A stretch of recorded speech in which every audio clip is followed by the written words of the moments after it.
Hello, everybody. Welcome to OHKO, a Pokemon VGC podcast. I'm your host, Joe Brown, and Sierra had a scheduling conflict come up last minute, so I thought, what's the best thing that we can have to replace Sierra? And that would be the one and only, the two-time Portland Regional Champion, but number one in your hearts, Mr. Joe Ugarte. Joe, how you doing today?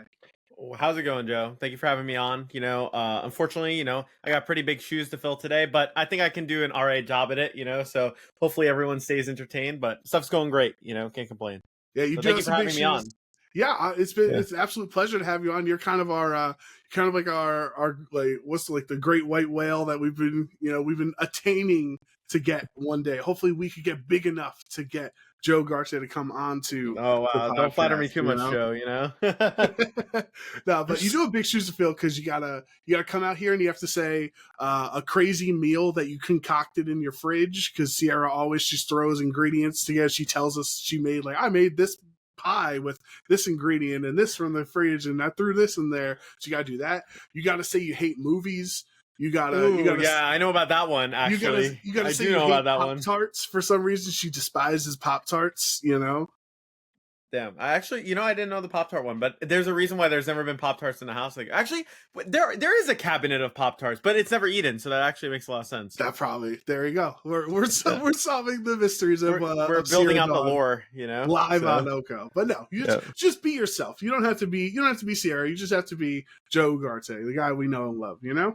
Yeah. Well, I don't think I'd be too good at pretending to be either. So. All right, so we're gonna have a pretty fun episode here with just the Joes. Joe on Joe conversations. It's usually we have to wait for you to win on stream at a regionals for this conversation to happen. But now we can have it here on OHKO. So first thing we got to talk about is obviously Los Angeles regionals are happening this weekend.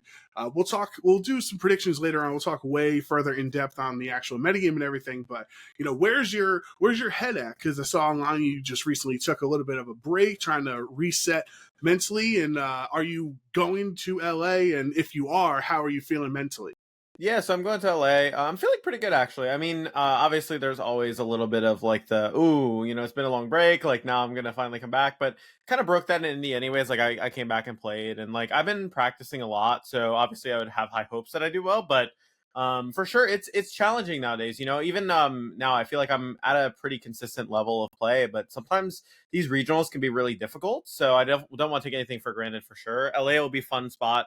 LA is just in general a really cool city to visit. So looking forward to that. Some really good Mexican food out there too, which I'm actually really looking forward to as well. But it'll be a good time, in terms of Pokemon stuff, the break I took with Orlando, Sao Paulo was much needed. I'm so glad I didn't go to those events, and not for a lack of wanting to for my friends, my really close friend Brady Smith, he was come on Joe, you coming out, whatever, we'll hang out. And I was no, I think I gotta skip and take some time. And then even though I was bummed out in the moment, it was definitely good for me because I needed the time to kind of recenter myself and get a little bit of break. Regulation F was just dragging on for me. I wasn't enjoying the format. And when I came back to Indy, I was motivated to play. Right. And I feel even for LA, because there's been a gap of time between Indy and LA, and I've tried to chill a little bit on streaming and make as many videos this past week. So I actually have the motivation to play, because I feel sometimes when you're doing it all the time, your appreciation for it's a little bit less, right? So that's one thing that I'm trying to be a little bit better about as well. No, for sure. I can definitely understand how the grind, it seems like it never ends, right? Because you're either playing at an event or prepping for the next event or traveling to the next event, and it's a constant. It's more than just the playing the 9 rounds plus day 2 of Swiss. The amount of preparation you have to put into this game as a top player. But you talked about how Regulation F, you weren't feeling so hot about it. We actually had a lot of Regulation F events, so there was a lot of I think that metagame got kind of brought down to a fine powder by the end. It was just a couple of strategies were certainly more prominent than others. But how are you feeling about Regulation G so far? We've only had a couple regionals, some special events and stuff. So at least the metagame's not necessarily solved yet at this point. Yeah, so single restricted obviously is really interesting as a format. I definitely like lean a little bit more towards preferring the double restricted formats, but single restricted is a really cool format. I think it needed the change up. Like I think Regulation F for sure, if we had that for another month or two, like it was going to be so stale, right? At the point where Regulation F was like Raging Bolt balance had kind of taken over, and then with Regulation G, the introduction of stronger tools and like Mons, right? It was a lot better because then you had a lot more options and like opportunities to kind of like change up how you're building your teams, right? And I feel like with Regulation G right now, what I really like is it feels like a lot of different things are viable and the format is still like changing. Like I think we are getting closer to a point where like it's more solved or like there's more like consistent things for sure. But I still feel like there's some room to innovate or some room to find some new tools that you can use. So I actually really like the format. I think it's cool. I think there's like a lot of unique things about it. The Pokemon, the restricteds, I think it's a cool change up in terms of like how the game's played, right? Normally, like when you're playing in any format, even if it's like a regional dex format or if it's a national dex format, it's kind of about building these well-rounded teams, focus around like every Pokemon kind of doing an individual job. Whereas like with restricteds, it's a little bit more like focused around like, okay, how do I take this restricted strengths and weaknesses and how do I build around like making its strengths like really strong, but then also like fixing some of the weaker things that it's like not as great at, right? So like that's kind of the cool aspect about the format I really like. Yeah, I do think this the Regulation G for the most part. I know some people are still, pretty bummed about it, at least publicly online. But I think it has, as a format, it has landed better than many of us thought it was going to at the beginning. Like I think there was, I'm not even going to count myself out as like the doom and gloomers that were worried about the balance that we'd have in Regulation G. But we've seen, I think we've had a different restricted win each of the regionals so far, and like it just seems very varied. I think one of the things I appreciate about Regulation G with the one single restricted is usually with the double restricted, it's like you have to build in a core, right? And you have to have these two, Groudon Xerneas or Kyogre and Rayquaza or whatever, and then you only have 4 slots to try to build around those other two.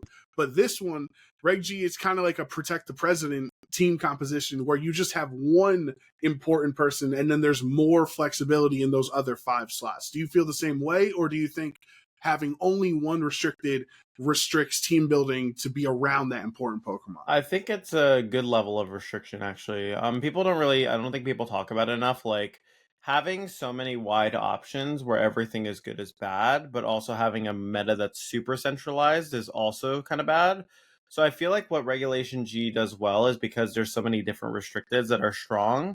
The centralization comes from the type of restricted you pick and the tools that work really well around it, but there is like some level of expression you can make on each team with like a cute slot that you do to tech for a certain matchup, or like you change up one mon to work better into this type of Pokemon, right? Like there's basically like a good balance, I feel like, in this format where you have the opportunity to like do some creative cute picks that kind of suit around your restricted, but also to it's centralized enough where it's like it's not like a free for all where everything's good, right? Like I think the team that people would probably paint as an example of like, oh, like a really unique like tech slots on the team would probably be like the team Michael Kelch used, the one that was built by ESM, Eternal Snowman, and like that one with Galar Moltres, Shenpao, Zama, right? Like that core is very strong, right? That is a very strong core, and that core existed before ESM even used it, I think in some limitless tournaments beforehand.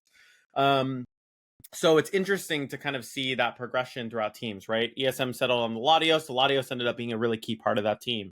And then, as we're seeing these Zama teams develop, like obviously I'm sure we're going to get to Santiago, but we saw an Ogerpon Hearthflame win with Zamazenta, right? So there are like different developments that are kind of coming along with these teams, dropping and teching along different slots. And I think that's just really cool. It's like a neat change up from like the previous formats for sure.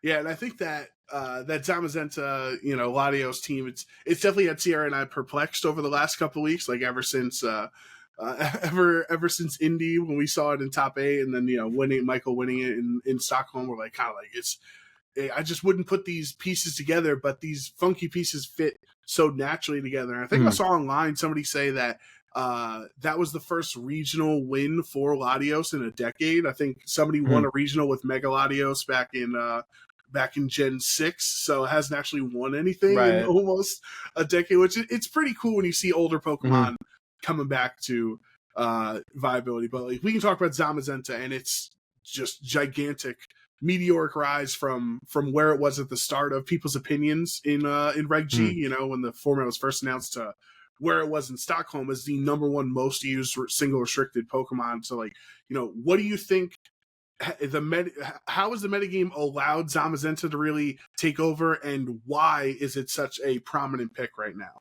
Yeah, I mean, first off, like if it didn't get body press, it'd be jobless. So it kind of like I'm just saying how it is. Like if this thing didn't get body press, it'd be like, You have a sign that says like it'd be Will ruined. Press coaching for food. Yeah, exactly. Like, yeah, it wasn't good. Like it got like it had the most lucky, I think, like not even like lucky, but like it just kind of had like the perfect scenario for like working in the format, right? Like so Zama comes in, right? It gets body press in Scarlet and Violet, and it receives a nerf just like Zacian. They both receive nerfs to their base stats, right?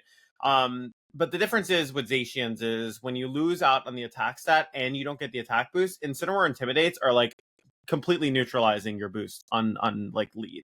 And all the physical restricteds besides Zamazenta, which I'm going to get to, I guess, in this format are running Clear Amulet because they have to, right? You have to run Clear Amulet so Incineroar does not like intimidate you. At this point, the format is at a point where you lose too much value by your restricted being stopped by an Incin, right? So what makes it really good is the fact that Zamazenta is getting a defense boost, unlike Zacian who's getting an attack boost. So now it gets to throw out this strong fighting move. I mean, it's a 90 base power fighting move off of like an incredible defense stat with a +1 boost. And you can one-shot Incineroar if you have the right investment, and most are invested to one-shot Incineroar. Like, Body Press does, like, ungodly damage into, like, so many different Pokemon. Like, on a neutral hit, it can do a ton. And then, on top of that, like, it also had, like, the perfect partners introduced in the metagame, right? Like, you have a Chien-Pao now, right, that can support a lot of the weaknesses that Zama has, right? Like, it can struggle into certain teams that, like, have, like, ghost types on them, like Goldengho, for example, those kind of Pokemon. Throat Chop Pow is really good into that. And then other Pokemon like Galarian Moltres, you know, like that kind of stuff. It basically just has a lot of good tools individually to where it can run like Iron Defense Body Press. It can run like Wide Guard, which is incredibly good in restricted formats. And then it's paired with these like really strong metagame, like metagame defining Pokemon pretty much, right? That enable its strongest tools so well. And then on top of that, if that wasn't enough, it also an introduction or, you know, continuation of a lot of good restricteds that are weak to what Zamazenta does, right? So Cali Ice has a big problem breaking through Wide Guard with Terra Grass Zama because they can only high horsepower, can't do anything, right? And that next to something like G-Molt is really good. Or like with Terrapagos, it does not appreciate a body press. Once its Terra Shell's broken, like body press does so much damage to it. And Calyrex Shadow is way worse than it was before. It's not running the Will-O-Wisp that it was in 22. So it also isn't really pairing as well into Zama. And its best Terra is Fairy, and Calyrex weighs like nothing, so Heavy Slam like destroys it, right? So I think there are just a lot of tools that make Zama really strong, and I think it's a combination of like having the best Pokemon that could be around it in the game, like in the current format, along with like the buff. Getting Body Press is like game changer for it. And the nerf, honestly, kind of like I'm not gonna say the nerf helped it because that's not true. Like if it had more defense, like it would be even better. But I feel like the nerf actually was more fair for Zama than it was for Zacian. Like I feel like Zama is the one who actually needed the nerf more than Zacian needed the nerf because it got body press, which is really funny. Not that I think that they should get nerfed anymore. Like I think Zama's perfectly healthy the way it is. I think Zacian needs a little something. Like even if it like I don't know, it needs something. Like I think losing out on the attack boost with Incineroar is like really bad. So yeah, it's so funny how different generations of VGC like they can impact our thoughts or the viability of a Pokemon. Like because you remember how great Grimmsnarl and Zacian and all these were in 2022, right? And then like remember the time leading up to Scarlet and Violet, and we all found out that Grimmsnarl was going to get Parting Shot. And we're like, oh my God, this is the most busted thing ever. How could Game Freak possibly do this? And, you know, our brains back then, to our credit, to defend ourselves in the past, we did just see a metagame dominated by prankster Grimmsnarl. So we didn't know any better. We didn't know how Terra was going to work. We didn't know how the meta was going to work. But now, like, you don't really, maybe Grimmsnarl is what, like a 3% usage mon or something like that. Like it's nowhere near what we thought it was going to be. So it's always funny how, like, Zamazenta was just completely back of our minds in Sword and Shield, and we just think it's just going to stay bad, but like that huge factor, I think the speed drop on the Zacian is less significant than the Intrepid Sword only activating once. Like I feel like that's such a weird change because like that's very much a metagame balance, right? Like when they got rid of Power Up Punch on Kangaskhan, or like they do certain things. Like clearly that was Game Freak helping the metagame, but like I don't think that was Zacian's problem. Like I don't think Intrepid Sword was the problem. I think the 148 speed and doing 200% to Dynamax Pokemon, like I think that was the problem. Well, yeah, and that's the thing that like I don't think like I don't want to make assumptions because obviously like Game Freak, I don't know how they balance their game, like how they go through that, but like I don't know, like the reason why Zacian is good is because it can click Behemoth Blade and do like 200% to a Dynamax spawn, right? Like to like Charizard, it does like 80% to a resisted Charizard. Like... Exactly. Like to be honest with you, like they just couldn't do both nerfs. I think if you're gonna nerf in like Intrepid Sword, you can't nerf the base stat, and if you're gonna nerf like the base stat, then you can't nerf the Intrepid Sword because like that's the only thing that like really makes Zacian good. And what I think was like maybe the thought process there is like, oh my god, like Zacian's everywhere, it's like so strong, it's able to pressure everything. The only reason why it's able to pressure everything and why it was so good in the format is because everything had the Dynamax. There was always going to be something in Dynamax, right? But like the signature move has literally zero purpose at this point, right? Like Zacian gains absolutely nothing from its signature move besides a consistent 100% accurate like stat move, pretty much. So it essentially went from having like a move that is counters the mechanic of the game, does like 200% to every Dynamax mon, to just having like I don't know, like I guess a move that 100% connects. Like it's basically like worse Ivy Cudgel actually now if you think about it, right? Like Ogerpon has a better signature move than it now. So like for you to nerf it that way, right? Like it obviously hurts it a lot, and maybe they were also overcorrecting a little bit thinking about Terra, but Terra doesn't like benefit Zacian as much as it benefits Zamazenta, right? And I think maybe Zamazenta went a little bit under the radar just because we were in such a heavy Zacian dominated format that like maybe it's like hindsight now, right? Like obviously like maybe in the moment you're like, okay, Zacian was broken, like we don't want Zacian and like to be super overpowered in the next gen. You know, they're like, we'll give Zamazenta a little nerf, but it's probably fine the way it is. And then they like super nerf Zacian, and then they're like, now they're probably like, oh man, like Zama's really good and Zacian's really bad. Like what the heck, man? You know? So yeah. I think it's just funny how sometimes they're, you know, unintended, because people are like, wow, Zamazenta catching a stray because Zacian was so busted, but then it's like, now we're like, thank God they lowered its stats. Oh yeah, it'd be even stronger. But yeah, since we are talking about the Sword Dog, I wonder, is there a way to make Zacian viable in this format? Because I'm sitting at it and I'm like, okay, well, think about that crucial 135 speed tier, right? Well, it's 138. Meaning it has its play rough for the dragons, the box legendaries that are dragon types, Miraidon and Groudon.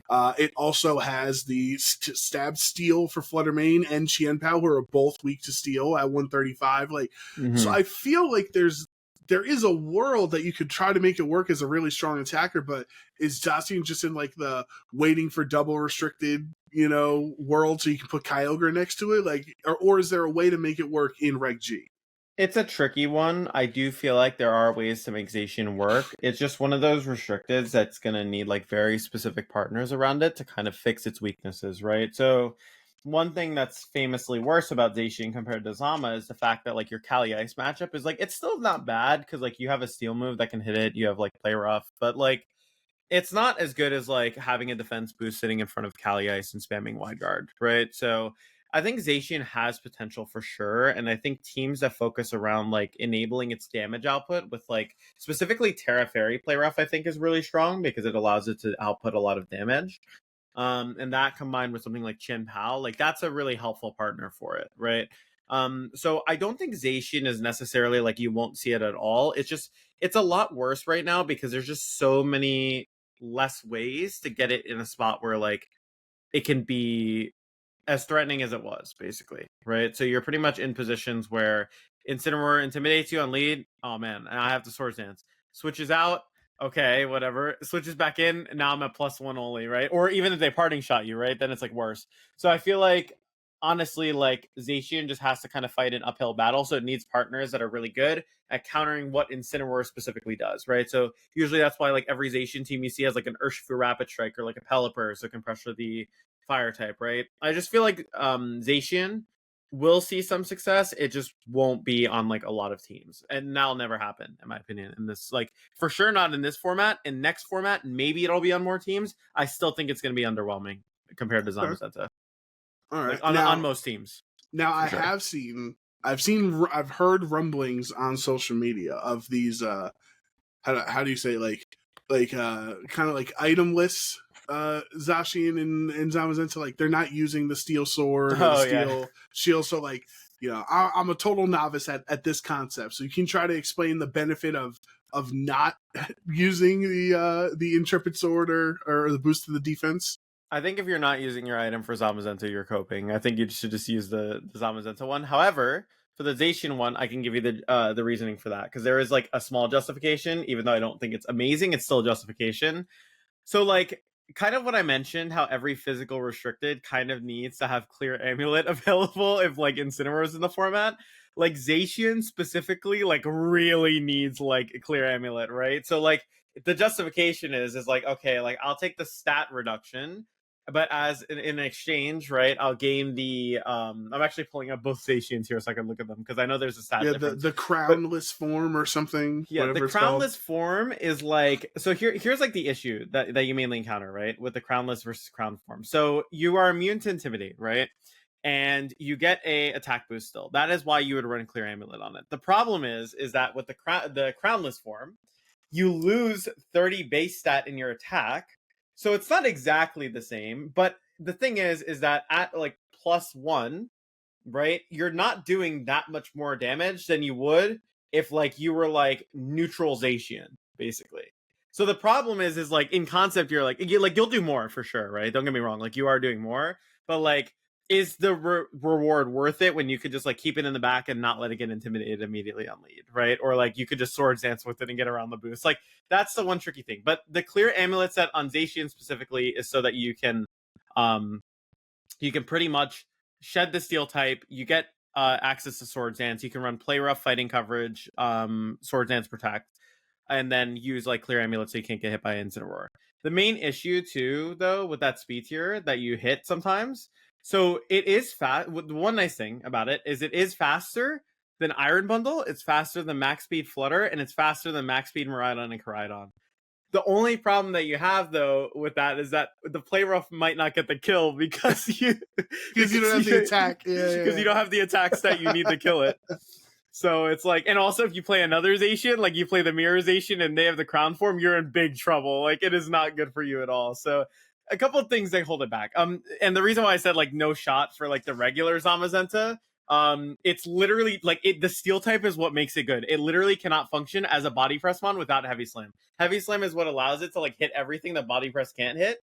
Because it's actually, I didn't realize this, Zamazenta is really heavy. It is a very heavy Pokemon. Like, I think it weighs like only 300 pounds less than Groudon or something. It's like actually pretty nuts. Well, I mean, that shield is pretty big. You see it. Yeah, well, yeah, no, for sure. But I was just like, I don't, because I remember when people first started running Heavy Slam, I was like, why are people running Heavy Slam on this Pokemon? It's only like 500 pounds or something, because that's what the dog form was. And I kept looking up, what is Zamazenta's weight? And the dog form kept coming up. So I just kept getting like 500 pounds. I'm like, this is so bad. Like, why are people running like Heavy Slam? And then I like look it up one day and I see like 1,700 something pounds. And I'm like, what? So like, and then I saw that and I was like, okay, like Heavy Slam is insane. Like, no wonder everyone's running it. It's better than its signature move. Actually, I think that's even more to the point, by the way. The fact that its signature move is worse than Heavy Slam is crazy. Right. Like, their signature moves are like really bad now, which I think is like not bad, but like they're not near as overpowered as like the other ones are. Yeah, they're not busted. It's not, you know. So yeah, they're not it's busted. Not busted anymore. Therefore, it's not. It's not good. You know. Yeah, I think it's going to be interesting to see if Zamazenta holds on to like the number one usage, and you know, like the other reason is because play rough misses 10% of the time, where body press is 100% accurate, right? So even if you're only doing like solid damage, at least you're guaranteed to do that damage. But let's move on to another restricted. And you know, we had Rajan Ball on last week to discuss his Indianapolis Regional Championship, where he shocked the world and changed everybody's perception on Miraidon. Now here I am. I'm just a normal Pokemon VGC fan. You know, I see the Twitter discourse. I watch my YouTube. I subscribe to JoeUX9, on YouTube. I'm a member of the X9 Academy. I'm a believer in my man, Joe Ugarte. And he posts a video ranking and putting all the restricteds in a tier list, and Miraidon is B tier, yet it wins the first regional of the format. Yeah. So the floor is yours to either defend yourself, change your opinion, back up your opinion. You put Miraidon in B tier, and instantly Rajan won a regional with it. What happened, Joe? So it's actually really interesting because if you were to look at the statistics like beforehand, right, like Miraidon actually had a very bad cut rate conversion at the time. And I think specifically in the video, I think I remember saying this, and you could, I guess whoever's watching this can go back and check. I'm pretty sure I say, I think Miraidon's pretty good. I just don't know if anyone's found the right build for it yet. And I don't actually, more to the point of that, I actually don't even think Rajan's build was like fully optimized. Like even the way, like, because I read Aaron Trailer's team report, and they were talking about the process of how they went through the team and everything. And like, even looking at some of the pieces on the team, like on Rajan's team, the main carry was that Miraidon. That Miraidon, like, was like lifting all of his partners up. Like they had it on the back. Obviously the partners supported it, right? Like Avianson was great, like Whimsicott was great. But yeah, no, definitely like underrated Miraidon for sure. Like at the time too, like with limitless tournaments, right? Like you get a very limited view of like the statistics because you're also, I mean, this isn't even a diss on people who play limitless tournaments, but your player pool is so much stronger at regionals, right? So the regional statistics in the end are always going to be more indicative. But like as a first view, like from what I had seen with Miraidon playing versus it, I hadn't seen any Terra Electric Discharge Miraidon. So to me, that possibility was like not even on my brain, right? And then I remember I'm watching finals, and I see Discharge come out and like kill the Pagos from like 80% with Terra Electric. Even though it's red, I'm like, damn. I was like, I messed up, bro. I was like, I don't know. Actually, I made a tweet, I'm pretty sure. I was like, how did we gaslight ourselves into thinking like Miraidon was like not like one of the best Pokemon? And literally like watching how much damage it was doing, I was like, damn. Like I was like, B tier was kind of dumb. You know what I mean? But it's funny because for sure, like early in the format too, right? There's definitely going to be some like weird like takes for sure, or like takes that like age like milk for sure, right? Like I remember in the beginning, I was like, Zama's probably whatever. Zacian's still probably good. Like it's a little bit worse because of its nerfs, but it'll probably still be good. And now it's like I would look dumb saying that. You know what I mean? It's like where is your head at? So yeah, no, definitely like for sure. Like I think my perception on it has changed a lot. I think Miraidon's a really good Pokemon. I think one thing that is interesting about Miraidon though, great damage output, great return if you're like good at making plays and reads. Horrible Pokemon if you are not as experienced at the game, because honestly, like I can basically tell how good you are based on how you play Miraidon. Basically, like if you are a really really good player, Miraidon is like an insane Pokemon because its damage output, its power, its pivoting, like all the potential of that mon is insanely strong.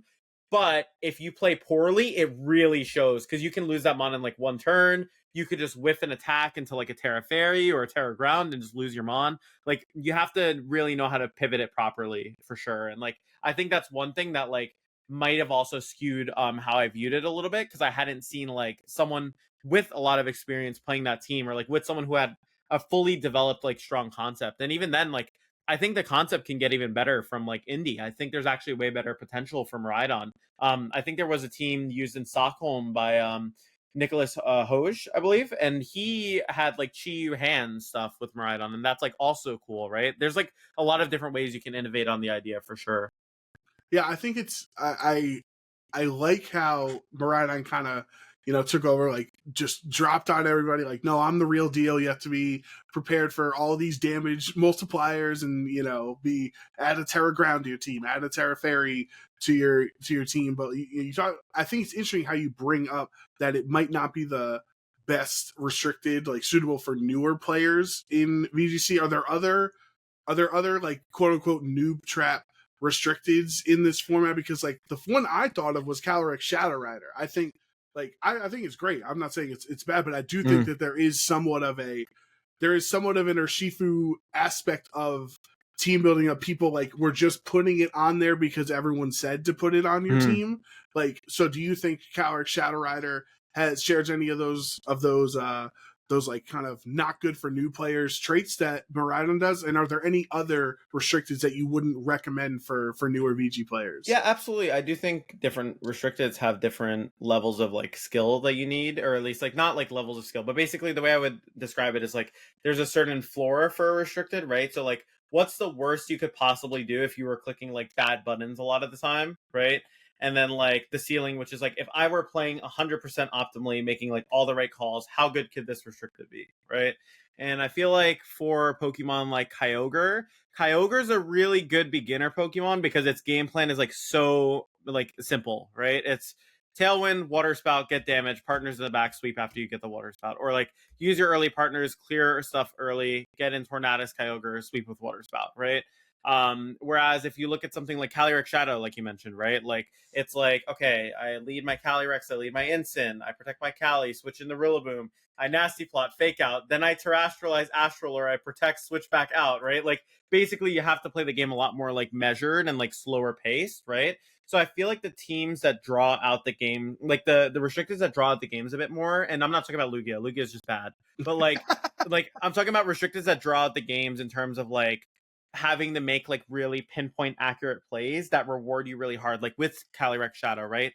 With even to an extent Miraidon. I think Miraidon's a little bit less hard because it's like its damage output still like really compensates for even getting a turn wrong. You could still like win a game off of like discharge or whatever.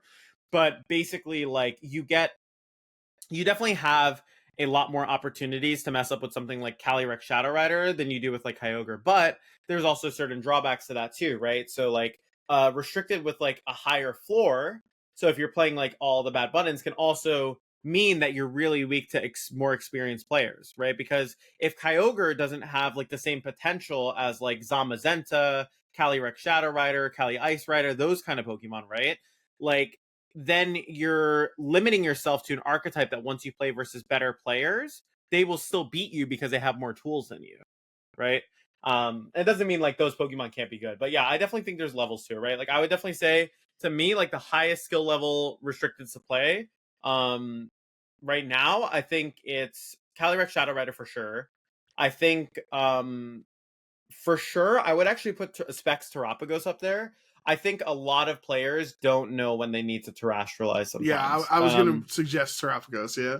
You can't just spam Terra on that thing and expect to win. Like, you have to know when to regular Starstorm, when to Hyper Beam, when to Terra Stellar, like Starstorm. So there's, like, a lot of stuff there. And then I think Mirai, to an extent, just because you need to know like how to pivot it around and use it properly. Like I was doing a coaching session earlier, we were like playing some games or whatever, and like someone led like Miraidon Chi-Yu in front of like Incineroar Calyrex Ice, right? And like turn one they just Terra ground with their Chi-Yu, Terra Blast into the Incineroar, and as we like protect Calyrex, they switch out Miraidon into Friddraft, and they lost the game on turn one. They didn't even realize it because then Amoonguss gets in, Rage Powder, Trick Room, now you just lost the lands, right? So, like, Miraidon is, like, a mon that, like, if you don't position it properly and you're not being intentional with where you're putting the Pokemon on the board, you can lose the game. Even if it looks like you're getting an early KO that's benefiting you, it can actually put you in a really horrible spot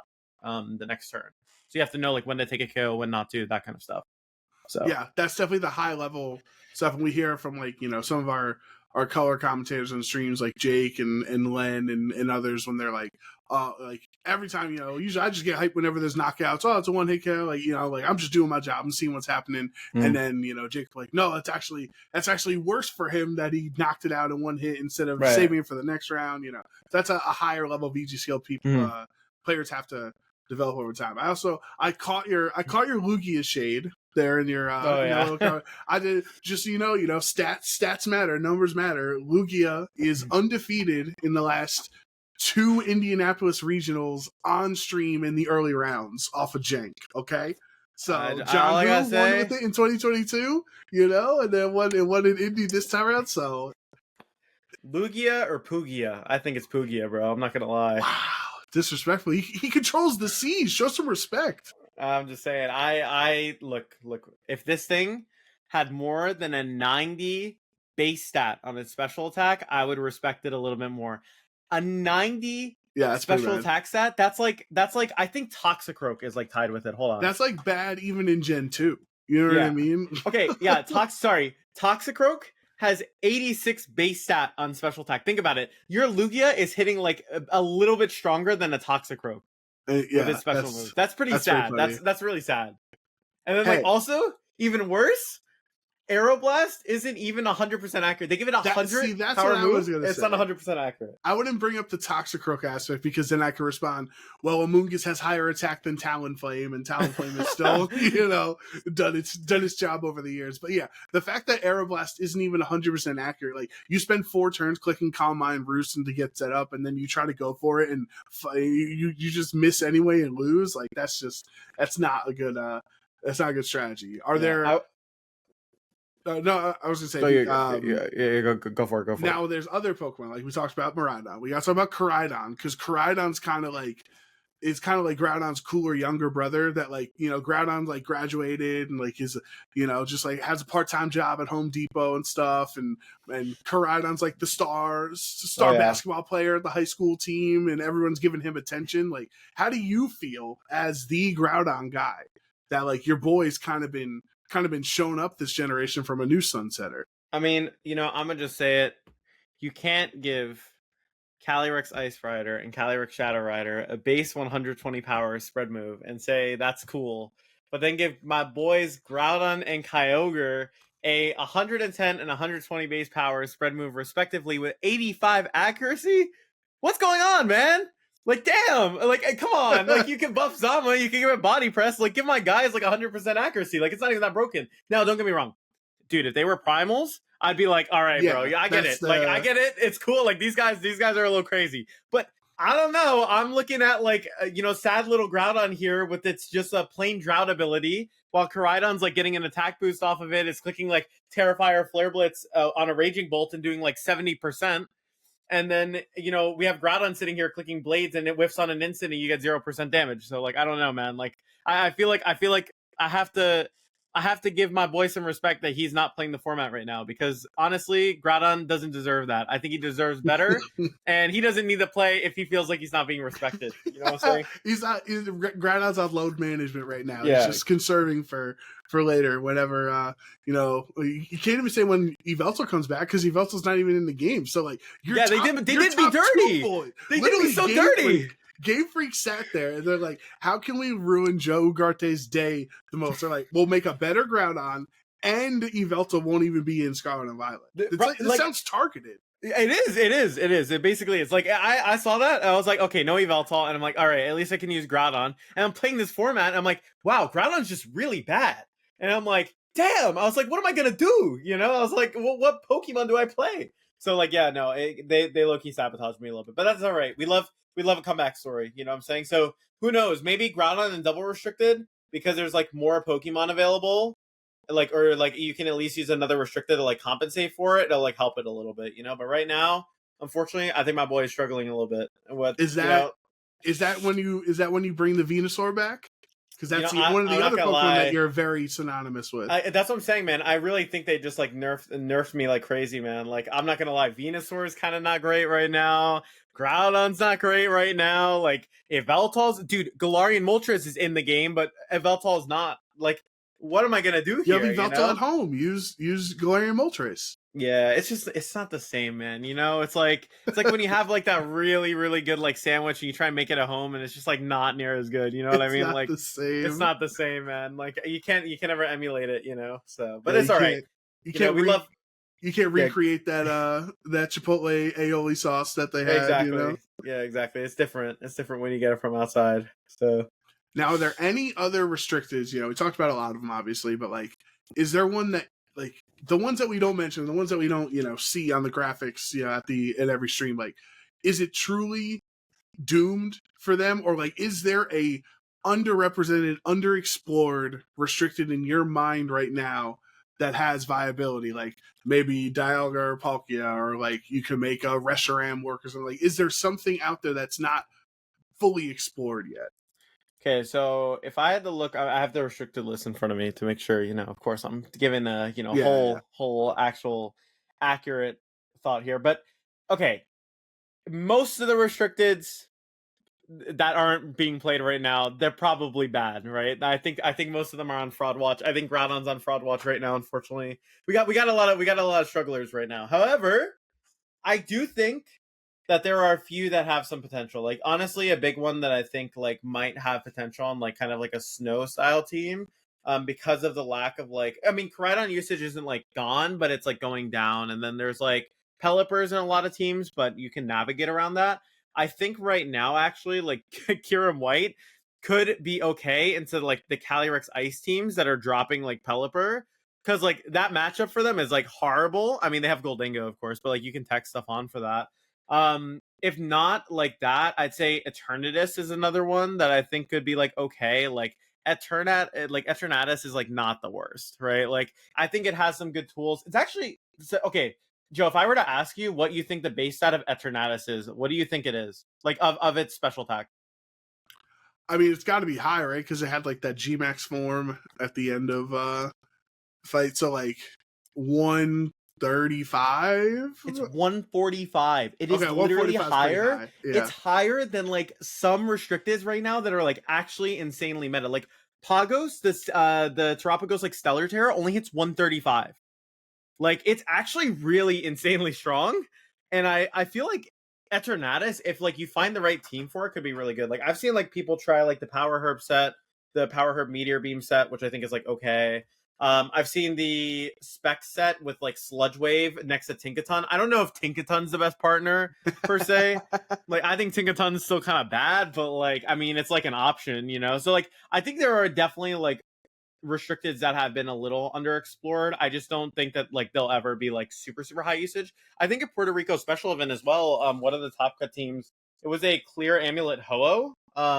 Yeah, someone like, told us in our comment section because we were kind of roasting Ho-Oh last week. They're like, actually, Ho-Oh got top 8 at Puerto Rico. Yeah, I was like, for what it's worth, lower player pool, so obviously like more weirder things are going to make it into cut, the smaller the player pool. However, I think it's worth noting, you know, my boy got one top 8, so it's all right.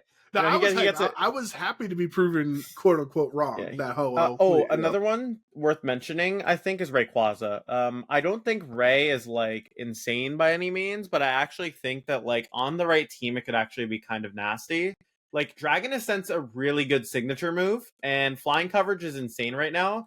Its just main problem that it has is like Cali Ice is like everywhere. Yeah. And like there's also Zamazenta everywhere, and you're a Rayquaza. Like you can Dragon Ascend a Zama, sure, but like you're still not gonna be like liking the attack that's coming in return, or you're not gonna like the fact that they have a Chimhao next to it, right? So those are all like restricted. I'd say like it's a mention. Also, Lunala, I think, is like fine. Like I think Lunala is like good. We got there because I was hoping we were on a better wavelength. Because I was hoping your first answer would be Lunala. I was trying to lead you down that road because the OHKO community, we're working in our Discord right now. We always build teams together, and we're building a team around Lunala. And we've had a lot of different conversations on what to just do like a standard Meteor Beam Power Herb set with just full special attack and just try to KO things. You go like a full support set with Wide Guard and Trick Room and other things like that, or maybe even like a sweeper set with Calm Mind and just making it as strong as possible. So like help us out. You're a great team builder, Joe. You know all the ins and outs of like how to effectively use these restricted Pokemon. So how should the OHKO community utilize Lunala? So like I will give a shared experience as my advice. So I am on ladder. I forgot what I was using. I was using like something. But I'm playing against a Lunala guy. He's like in the 1500s, 1600s the showdown. So he's like relatively like that's like decent, right? And he's running a Terra Fairy, Moonblast, Moongeist, Lunala with I think it was Calm Mind and Protect. And he has like Rillaboom, Clefairy, Incin, and then like I think Urshifu, Rapid Strike, Tornadus, or whatever. And this Lunala like refused to die for like 30 turns. It's just sitting there, and it's just like Calm Minding once, and then it's like taking some chip, and then it's protecting. And Rillaboom comes in, it heals all the way back up. Switches back out into Incineroar. Like I was falling asleep at my desk, Joe. But like, the thing is that like I cannot lie, it was a little bit it was pretty annoying, and it was like decent, right? Like for Lunala, I feel like that's actually a decent way to run it. the Meteor Beam set is like fine too. I just think the problem that the Meteor Beam set has is once you burn your Meteor Beam, you literally only have Moongeist, or you have to like drop a move to run like Moonblast, right? So for me, I would say like the Calm Mind Moonblast set seems kind of cool if you find the right like tools around it. Because it's a lot more annoying, and I feel like it was because it's more annoying that means it's a little more consistent. You know what I mean? Like it's only annoying. It's only annoying if it's good most of the time. You know what I mean? That's been the kind of direction we've been wanting to go. Unfortunately, our Discord is kind of like allergic to Incineroar and Urshifu. They kind of they're like, no, we want to build fun teams. You can't use Incineroar. You can't use it like. So my way, because I want Urshifu on that team, I want especially Rapid Strike. I don't know if we need the Pelipper or Tornadus or not, but specifically Urshifu, because I feel like for my testing with Lunala, if you don't have a fighting type for Terapagos, you kind of just get walled. So can you think of a budget? Like, is it Mienshao? Like a budget Pokemon we can put on the team that's not Incineroar or Urshifu to help us against. What are you asking me here, Joe? What's going on here? Listen, I'm struggling like you, Joe. This is how I feel when I come to the X9 Academy for my coaching session, and I come in there like I did for Charlotte. It was like I didn't come to you and say, Joe, I want to use Metagross. I said, Joe, I am using Metagross. Help me out. That's kind of how the Discord talks about these teams. Yeah. So I know how you feel now. I feel your pain. I think I gotta say, if you're looking for a fighting type that is like still like it's cute, but like I'm still gonna give you like a good Mon, right? Like I think it has to be either Mienshao or it has to be Como, right? Because at least with Como, right, like Top Cut in Santiago, it's around like it's a strong body press Mon, and Lunala Ghost moves combined with body press. You can Moongeist Beam and body press into a slot. Incineroar comes in on that. It's not appreciating that, right? So if I was, I had my hands tied behind my back, and they were like, "You're like Joe, you got to give us a Mon that like isn't Urshifu." I would say Como. Okay, all right. We'll see. We'll see what we can do, and if anyone is interested in helping us join or helping us build this Lunala team, join our Discord down. It should be in the description down below. Everybody's very welcoming in there. And speaking of our Discord, we actually have some questions. This is not the question of the week. That's at the end of the podcast. But we told our Discord that we're gonna have a very special guest. We didn't let them know who it was. So we have a very, very prominent player, coach, and content creator, and so they had some questions in general. I think it's important because we had a lot of great questions, and I felt bad as if we only took one answer for the question of the week. So here's a couple of other questions. Now they know it's for Mr. Joe Ugarte, but at the time they didn't know who they were asking. So first one's from Fendi G, and this is not like metagame related, or it's just like a fun question. If you could choose one Pokemon to be the new mascot or co-mascot, like Pikachu, Charizard, etc., for TPC, who would it be and why? Biased answers fully welcome. Spheal. 100%. Spheal, 100%. Dude, he's like just a cute little ball. It's literally like, it's just, there's no other reason besides he's cute. He's like, if you even ask Sierra this question, like it's like one of my top favorite Pokemon ever. Like I just love Spheal. Actually in 2018, I loved it so much that I used a team with a Oranguru, Smeargle, and Spheal. And what I would do is I would just follow me, Trick Room, and then the Spheal would come in and it'd click Sheer Cold, and you'd instruct the Sheer Cold over and over again. There is a VOD somewhere, because I used to be like, when I was getting into the game, like I used to watch streamers, and at the time like Master Mark VGC, he still streams now. I think he was like a OG streamer. He was like one of the only streamers that actually like stream like rank battles or whatever. And I would always match into him on ladder, and I matched into him with the Spheal team, and there's a clip of like Spheal getting the final KO with like Sheer Cold onto like his Ferrothorn. I remember this like vividly in my head. But like, yeah, even besides all of that, like Spheal is just my favorite Pokemon. I just think it's like adorable, and it's really funny. And like, I have good memories of using like Sheer Cold stuff to other people's misery, probably. But it was really funny. That's awesome. I think. Yeah. Shout out to Master Mark. He's grinding over on Twitch. I see his streams all the time. But this is a tough question for me because like, with TVC, like I kind of want to like make it somewhat VGC related, but I don't want to just put Incineroar because it's not. that's not fun because there's other starters. Like, it's hard to use a Pokemon that kind of comes in a package, right? Like a starter Pokemon comes with the other two, or like I was going to say Landorus, right? But then you also have Tornadus and Thundurus, so it's kind of tough. So like for my answer, this is going to sound lame and people might roll their eyes, but I do think you could make Pachirisu a new I knew it. I knew it, Joe. I knew it. I was thinking about it, and I was like, as soon as you said all those criteria, I'm like, in my brain, I'm like, he's definitely going to say something like Pachirisu. Like, there's no shot Pachirisu is not what comes out here. That's insane. See, we're on the same wavelength on. I knew it. One. I just I had that, like, maybe it's the 6th Joe sense. You know what I mean? Like, I just knew. Like, I just heard you say all that. I'm like, he's about to. It's that Joe to Joe connection. But like, yeah, I don't know. I think it makes sense because if you think about it, like the NBA logo, it's like it's after a person, Jerry West, who played on the Lakers. Like they call his nickname was the logo because when they made the NBA logo, they designed it around his silhouette of him dribbling a basketball, right? So like you have that synonymous connection between Jerry West, a great player, and the icon of basketball. So like you could make VGC's whatever public imagery or like the silhouette of the icon of VGC, you could make it Pachirisu based. Like you could make it like because it's Pokemon by itself, right? It's not like it's in a pair or anything like that. The only struggle was you can't make it the competitive Pokemon icon because it's not in Unite, or it's not good in Pokemon Go. It's not like a Pokemon TCG card or something like that. So that'd probably be where my idea would get put down compared to your Spiel, or like the social media team uses Spiel videos all the time. Oh yeah, it's like a top favorite, But like for what it's worth, Joe, you know what? I respect it. There's always got to be one dedicated Pachirisu fan out there, and today you were just that dedicated Pachirisu fan. It's gotta be. It's gotta be me for sure. All right, it's the next question from a boy Fitz, and he asks, "How many hours a week do you spend thinking about VGC?" I've been curious about this since I've heard people mention something. Some people putting in hella hours and others being capped by other responsibilities. Now, Fitz, you know who you're talking to because Joe Ugarte eats, breathes, and sleeps VGC. Ugh. Is 24 hours an answer? No, I'm just no, I'm kidding. I don't know. I don't know if I spend that much time not thinking about Pokemon, honestly. Because like if you think about it, right, like my average day is like I wake up, I coach for like 5 to 9 hours probably.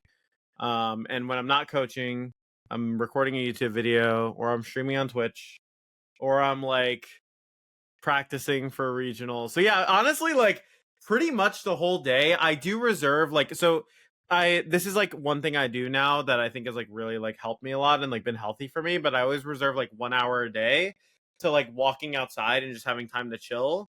However, I do Pokemon stuff while I'm on the walk sometimes, but I get outside, of course. Touch grass. Yeah, exactly. Touch grass, which is nice. But my answer honestly would probably like I would say there are maybe 2 to 3 hours in a day where I'm not thinking about Pokemon. Besides when I'm sleeping.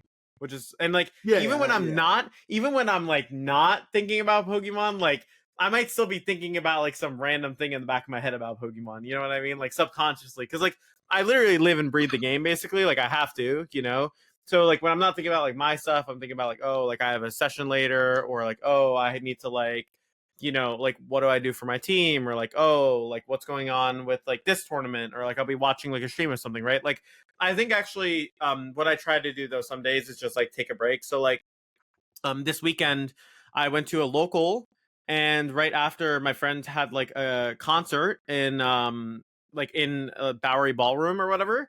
And I went there and like I just had a great time. I didn't think about Pokemon at all. I watched their show, got a little hammered, and I was doing great. Like it was a great night, Nice. Didn't think about Pokemon at all. And then I went to there was like a women's golf America's Open thing happening in New Jersey. I don't know if you knew about that, but like it was basically like a big event there or whatever. And I managed to get free tickets because my friend had like some tickets for free. And it was expensive tickets too, so it was like a pretty good opportunity. So I went there, and I didn't really think about Pokemon all day while I was there either. Actually, I say that I get onto this is a really funny story actually. So I get onto the ferry, right, and it's me and 2 high school friends, and then one of my high school friends who had the tickets and invited us has his other friend coming, right. And like my friend, he works for like a firm basically, like he works for like accounting, like all that stuff, or I think it's like investor trading, something like that. And his friend comes on the boat and he's like, "Oh, hey, what's up, man? Like, you know, this is my name." Like, I'm like, "Oh, cool. What's up? I'm Joe," or whatever. And then he's like, "Yeah." So I remember like just saying like randomly, I'm like, "Oh, like, what do you do for like fun or whatever? Like, besides like, you know, work and stuff, right?" Like, a very normal question. He's like, "Oh, I play Pokemon," and I'm like, "Wait, what?" And then I'm like, Pokemon VGC, and then he's like, "Yeah, Pokemon." Like, wait, he's like Regulation G. How'd you know? And then I'm like. And he's like, "Wait a second." He's like, "What's your last name?" And I'm like, "Ugarte." And he's like, "Oh my God, you're Joe Ugarte," which is like really funny. And then he's like, "Oh, damn, that's crazy." He was like, "Nice to meet you." But like, yeah, it was just funny how like completely unrelated circumstance. And then like he just like knew me from like Pokemon stuff. But That's pretty cool. yeah. So like even when I don't go thinking about the game sometimes, like I still be thinking about the game once in a while because it just comes up, you know? So yeah, it's funny too when you have people like who recognize you in the wild, right? Like it wouldn't be a shock if you're at a regional and someone says, "Hey, you're Joe Ugarte," right? Because they play Pokemon, they know you're who there, you are. yeah. But like if you're at like like I don't know, J.C. Penney's or something, and you're just buying shirts, and then the cashier's like, "Hey, are you Joe Ugarte?" Like you're like, "Whoa, they know who I am." You know, cool.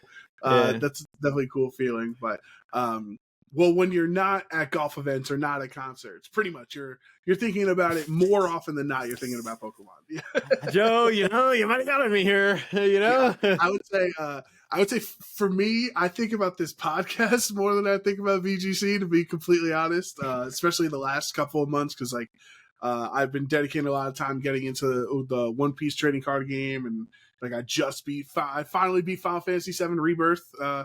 After 104 hours, I did every single side quest in the game. Like, so that's 104 hours not dedicated to VGC. You know what I mean? That's pretty good. I mean, hey, like sometimes like it's good and bad, right? Like thinking about it all the time is very positive if you're trying to, you know, be in the loop and like be good at stuff.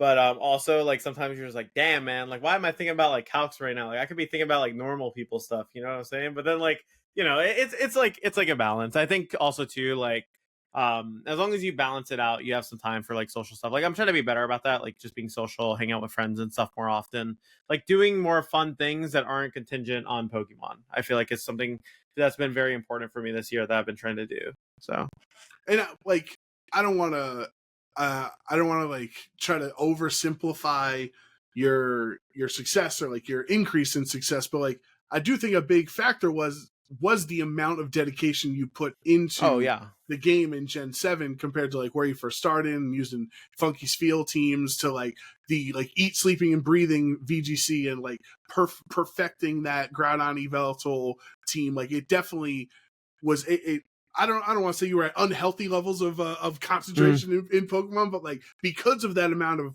effort you put into it, it absolutely, you know, leapfrogged your skill 100%. as a player.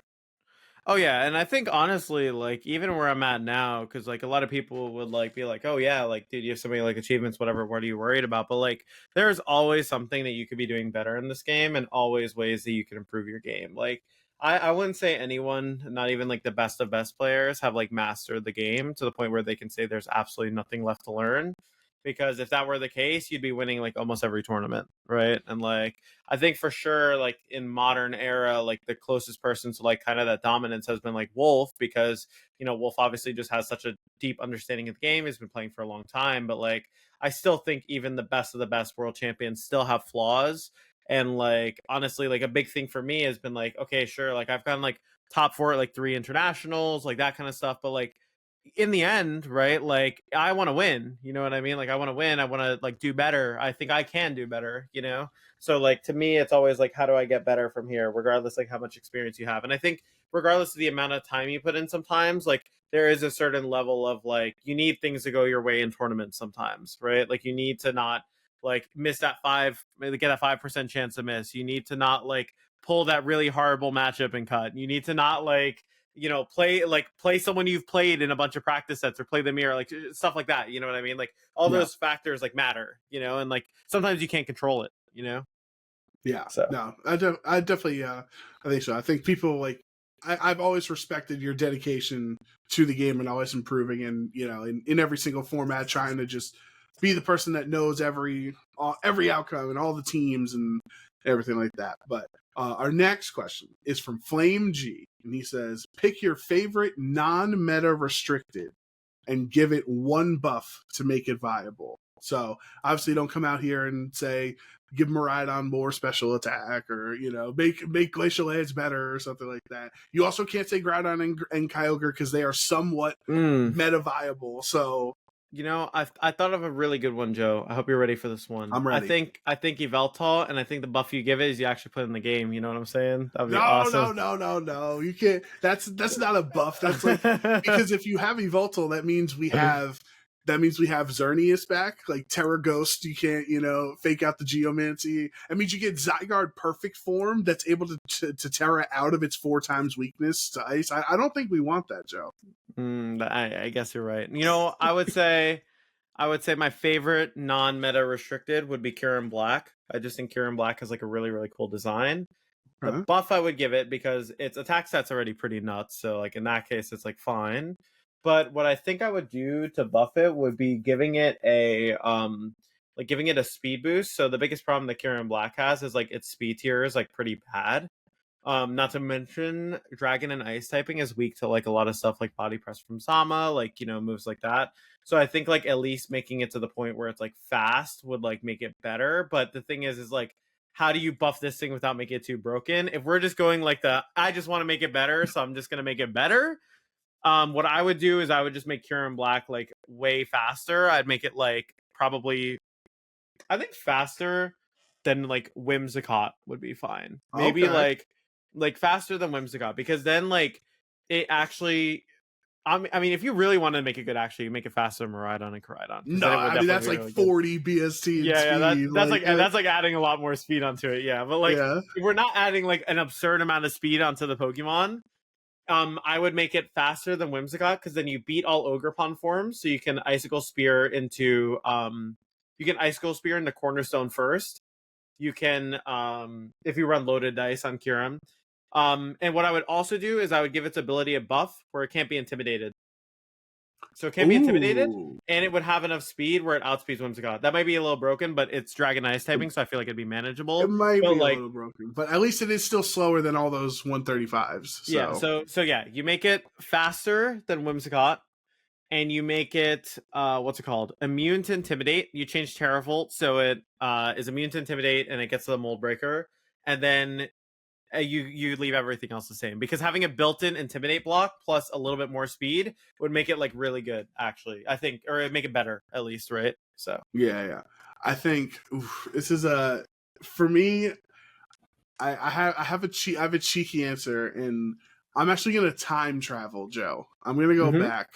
I'm gonna time travel. I'm gonna go into an ultra wormhole and go back to Sun and Moon, and I'm gonna do what Game Freak.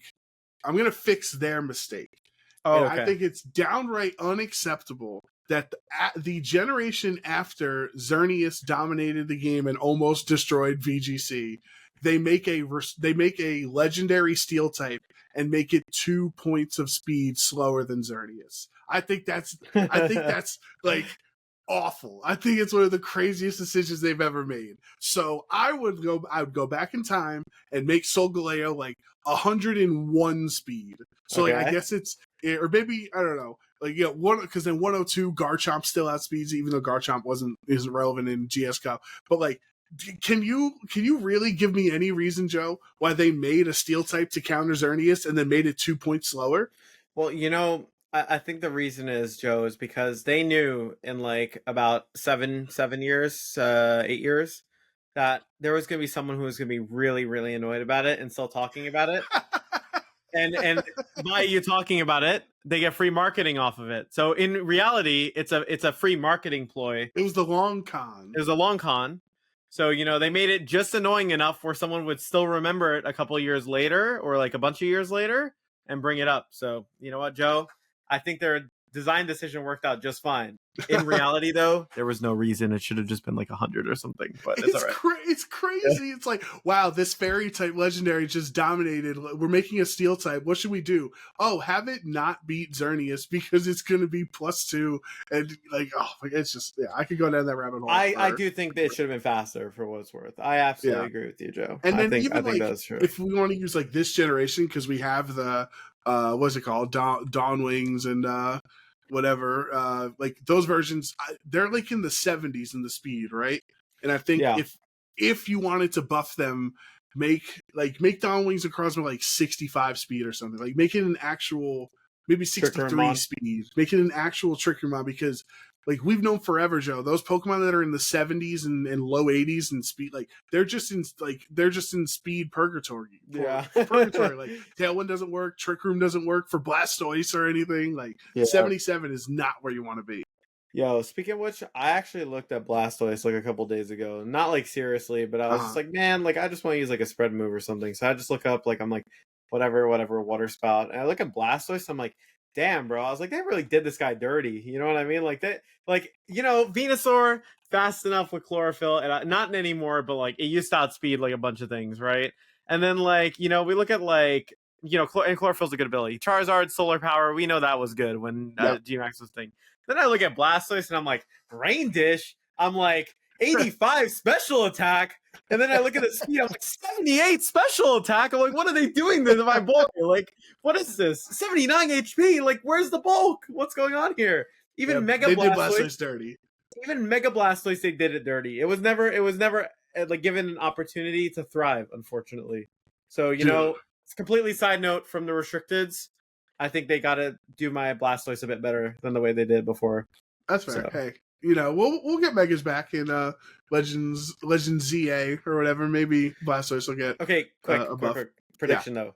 Do you think that they are going to change the Megas and buff them if they were bad, or do you think they're going to leave them the exact same? And if you do think they buff them, do you think that Blastoise will actually be good, or will it still be trash? Okay. That's an interesting question, because as you know, I am a large Mega Evolution fan and a big Gen 6 fan. I would imagine if they bring back the other Megas, I would imagine they're going to keep their stats the same, and that they're going to make new Megas. So like, sure, maybe Mega Beedrill not gonna knock anyone's socks off because it's still gonna be bad or something. But they'll make new busted Megas for us to forget about Mega Kangaskhan and Mega Salamence and Mega Metagross and stuff. That's my prediction. So in other words, Mega Blastoise is screwed. He is unfortunately screwed at that point. Yeah. Okay, good to know. All right, Joe. We'll revisit this when the game comes out. Yeah, I want, dude. I wish there were 200 Megas. I love Mega Evolution. It's my favorite mechanic they've ever done. 200? I'm just giving you a number. Oh, I thought there were like I was like there were that many Megas. I'm like, that's nuts. There were 48 in total after Aura. Oh, okay, all right. I was like, damn. I was like, that's more than I thought. I was like, no, I'm saying you could make 200, and I'll be totally happy because it's my favorite mechanic. So, but yeah, we'll talk about that when those Legends EA Pokemon get released into the next gen a year and a half after they come out, and it's a whole nonsense. You know how it is. You know. All right, our next question is from Geb. And he asks, instead of how often do you think about VGC, it's how often do you take breaks from VGC, and how long do they typically last? Follow-up question, what do you typically do during those breaks, from exploring new shows to turning to other games for fun, etc.? So first off, so this is kind of crazy. Since 22 started, besides the mandatory break that happened after 22 Worlds up until the start of the 23 season, I think that I had not taken a single break up until Orlando Regionals this year. So that's like almost 2 straight years of like non-stop competing and like living and breathing Pokemon pretty much. Obviously, you know, I take breaks, like I'll visit Sierra, or like I'll go to, I don't know, like my friend's concerts, stuff like that. But like what I mean by like truly what I view as a break is like I am not thinking about this thing at all. Like not at all for like a more than like an hour period of time, basically. And I'm pretty sure besides like, I mean, like also like I guess spending time with Sierra, technically there were more than stretches of an hour, but like I still think that's different. But like I would say that the first time I've taken a real break, like me making the choice not to go somewhere to compete, was Orlando and Sao Paulo regionals right after EUIC and Regulation F. That's the first time I think I've taken like an actual break from playing off of my own volition and not because I had to for something else, basically. Right. Which is And kind of nuts. that effectively means you've like for the last 2 calendar years you've like lived on planes and like you know Yeah, what I mean? oh yeah, 100%. Like okay, this is actually a good question for you because you're a guy who, you're always in the travel award conversation and you're always, flying to Liverpool and flying to all these other places and like how do you actually do it? Because to me, like I don't know how you schedule 10 regionals at once and I'm going to take this flight that connects here and save $50 here and, crash on a friend's couch. Like, how do you actually plan so many events throughout a season? To be honest with you, like I think a big part of it is just like kind of like having a set like way I want like to go about things, right? Like, finding like, okay, this is where I'm gonna stay, this is what I'm doing. Like if I can't stay here, like who am I going to be staying with at the event? Who are my friends? Like I think having a wide network of people you can talk to definitely helps a lot when it comes to finding accommodations for getting from, point A to Z or point A to B, whatever the saying is. And then also too, to be honest with you, actually, I think it's a great question on like how do you do the flights consistently? Like, I definitely think actually like flying as much as I do, if I didn't have to, I definitely would not because like I don't actually think it's like good for you at all. Yeah. Like, it does not feel great sometimes. Like sometimes like I'm getting out of bed and I'm like, damn, I gotta get on this flight because it's like I'm fine. Like I want to be at the destination, but like I don't want to be on the flight. You know what I mean? Oh, But 100%. to be honest with you, like I definitely think that what I've learned from 2 years of like just straight competing before I took that break was like I think there has to be a balance and maybe I readjusted a little too much to where like I took too much of like a like hands off. I wouldn't say I'm like super hands off anyways because I'm coaching like all the time.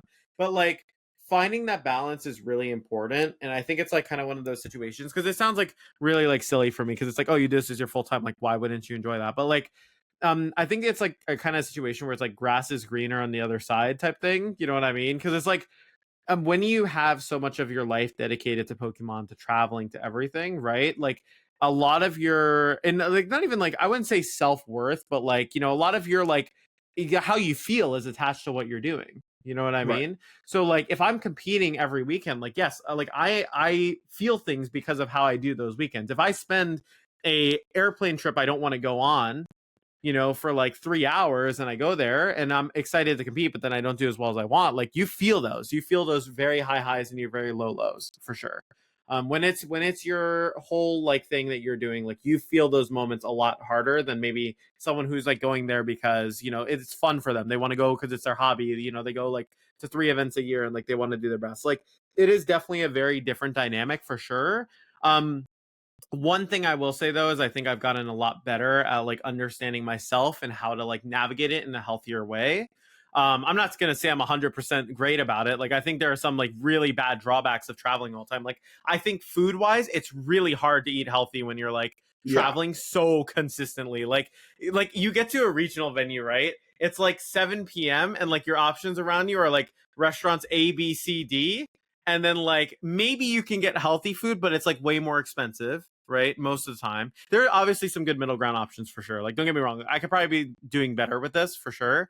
And then you have like, like a bunch of fast food around you, right? Most of the time, you're trying to get to bed fast. You're trying to like get your stuff done. Like most people are just going to fast food and go to bed, right? And like, but the thing is like, as I'm doing this like a lot, I kind of realize like, I'm like, okay, but I can't do that like all the time.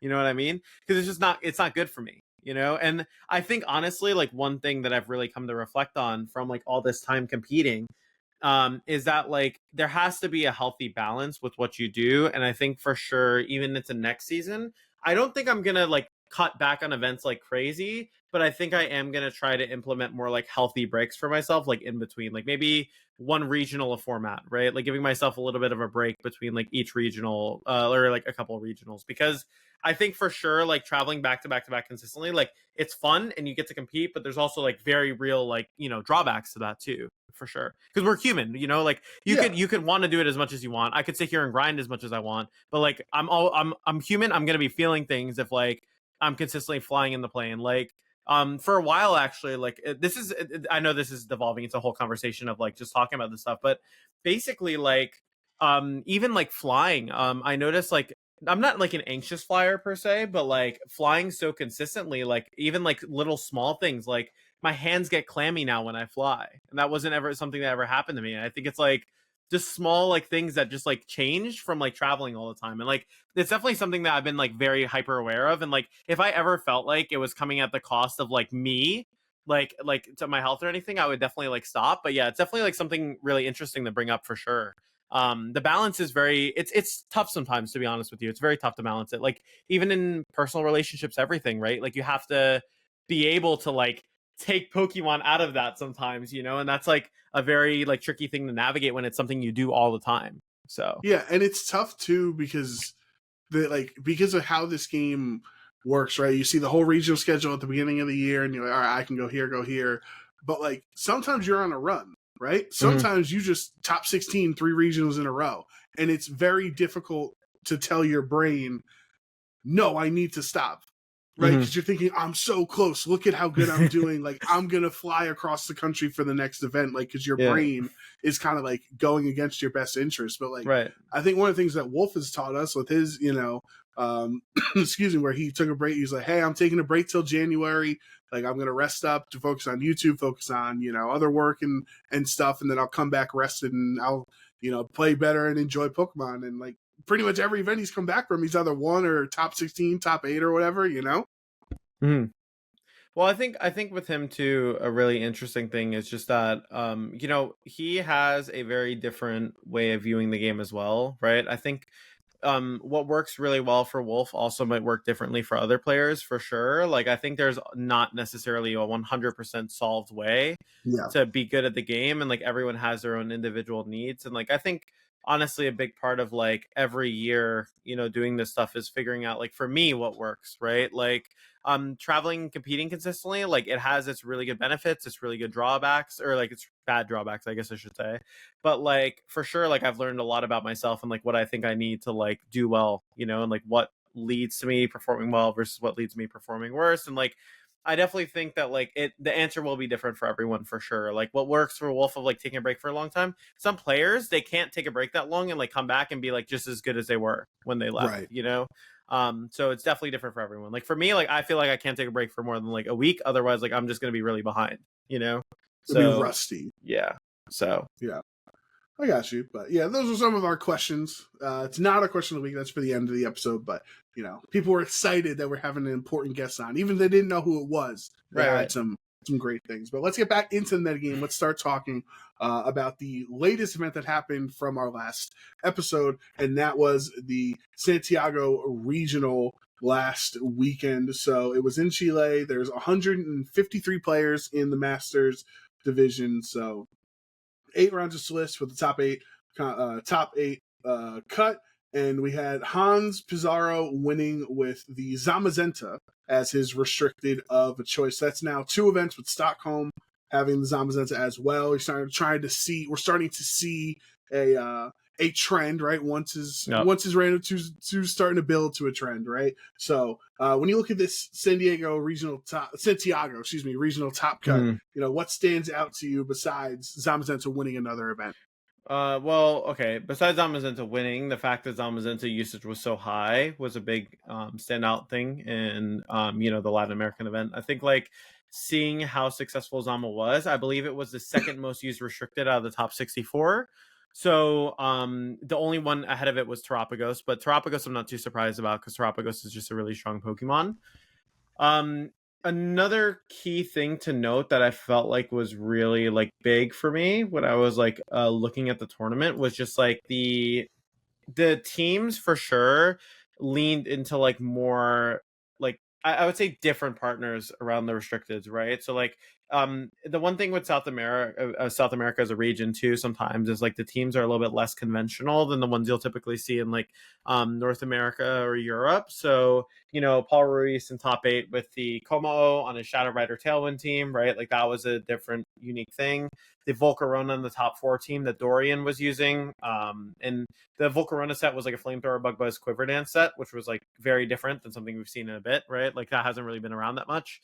And then also, some other teams around, right? I did notice that there was a very like not necessarily like a bias towards it, but I did see like a couple of Hearth Flames. Like I think it was like 2 in the top 16.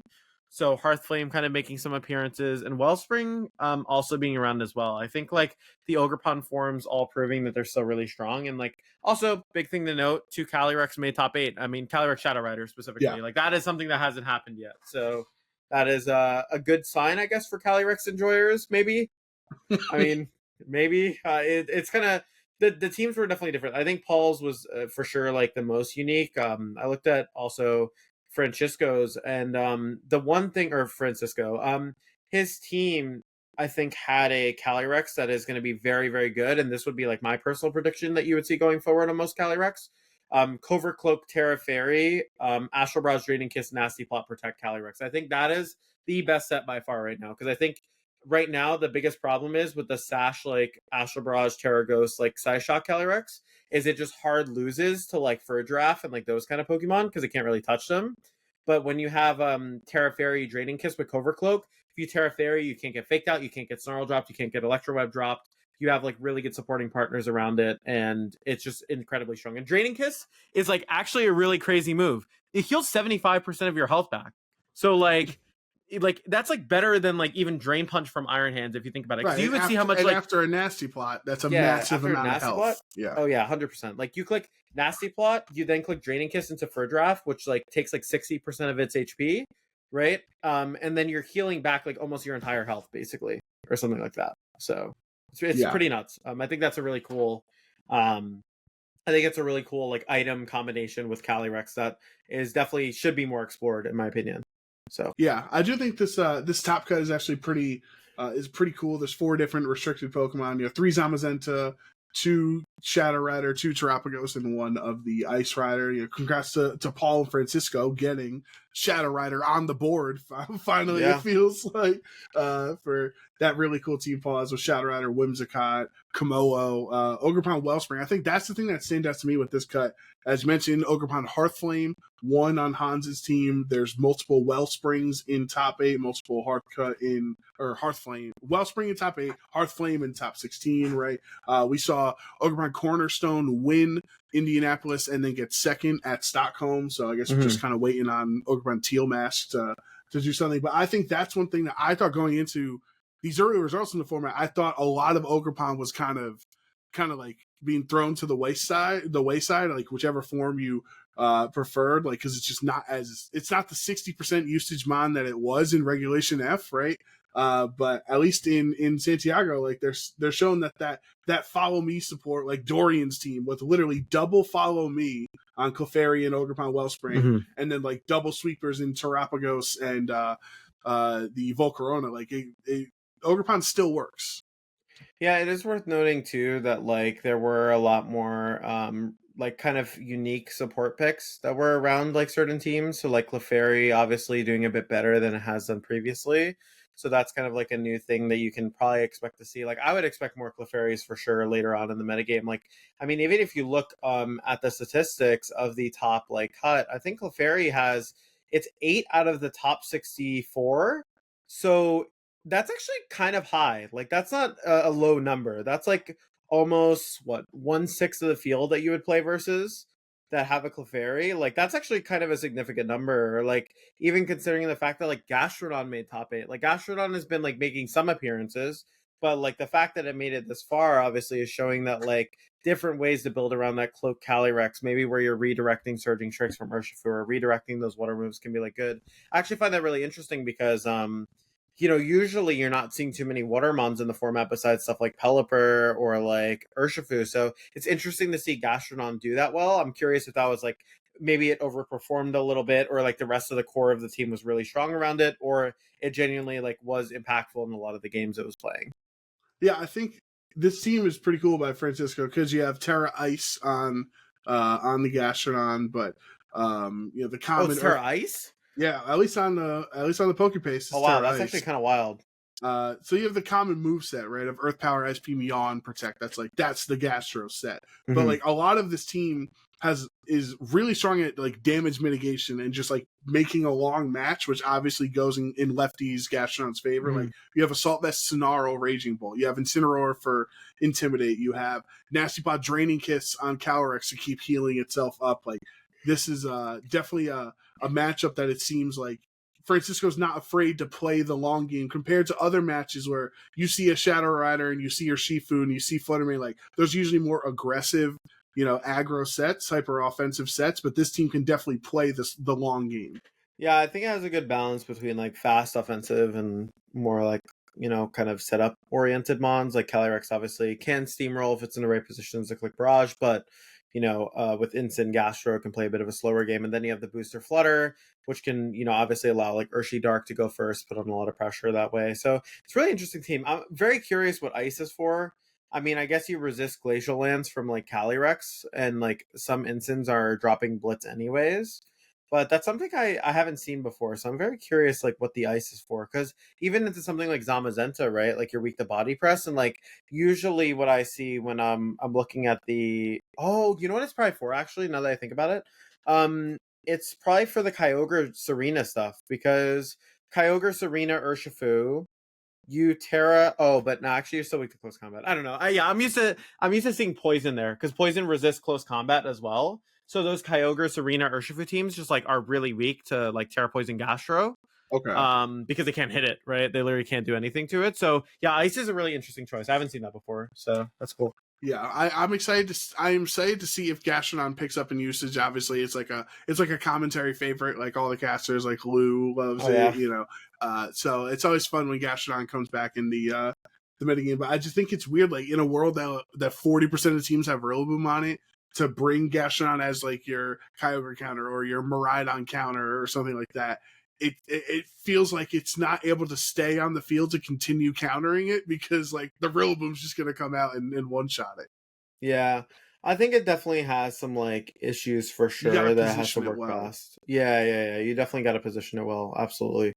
Now, what about this? What about Juan Salerno's team with the Goldengho on it? You've been talking about it. I know Goldengho has been like an NA staple ever since the start of Scarlet and Violet. I've never really been able to make it work well. It seems like there's so many different sets with either like specs or lefties and Nasty Plot or Citrus Berry. Like, it's got like a middling speed as well, like a mid-tier speed. So I've never been able to make Goldengho work, but like people go crazy for Goldengho, right? So like, how do you think Goldengho is in this format? It's good. It's for so the reason why you run gold is just for Zamazenta. So obviously they have Gmolt and they have Chin-Pao, but you got a Raging Bolt, you have a Kali Ice. Like you basically play to remove the Galarian Moltres, you play to remove the Chin-Pao, and then once you do that, Goldengho kind of takes over the game over both of those slots. And like the fact that you have Terra Fairy Mungus means you could even Terra Fairy your Mungus and go for spores, right? The only thing that I think this team in particular can have trouble with is like honestly, like Miraidon can still be kind of annoying for it in some cases. Like it has a lot of good tools. Like AV Bolt is a really good switch in. I actually think one adaptation that this team, that I'm surprised I haven't seen that more people make with this team, is even considering Terra Fairy on the Bolt. Right now, Terra Electric is the most popular Terra type on Bolt because you get a boost to your damage and you're also making yourself neutral to Miraidon Draco Meteors. But I think one thing that's incredibly strong is Terra Fairy, so that you can not only resist Zamazenta body press, but Heavy Slam doesn't do that much to Bolt, because Bolt is actually a really heavy Pokemon. So I feel like actually if these teams are trying to be a bit better into the Zamazenta stuff, having access to the Terra Fairy might help it a little bit into Zama stuff, especially with Zama being as prominent as it is right now. I mean, it's on like almost every team. So I feel like that's definitely something that could be an adaptation. One thing I'm also really interested in, as well as the Terra Normal Goldengho. So the choice on the Terra Normal on the Goldengho is because of those like Kali Shadows with like Nasty Plot, Astral Barrage stuff, right? This team is originally Marco Fiero's team from Stockholm. So that's like pretty much almost the exact sets that Juan Salerno was running, except that he put goggles on Incineroar, and I believe he changed the Amoonguss Terra type from Fire to Fairy. And a really interesting thing to note about that is just that like the Terra Normal Gold helps in the Calyrex Shadow, but there's maybe opportunities to try out different Terras on Goldengho. So I feel like definitely this archetype specifically has a lot of room to change around.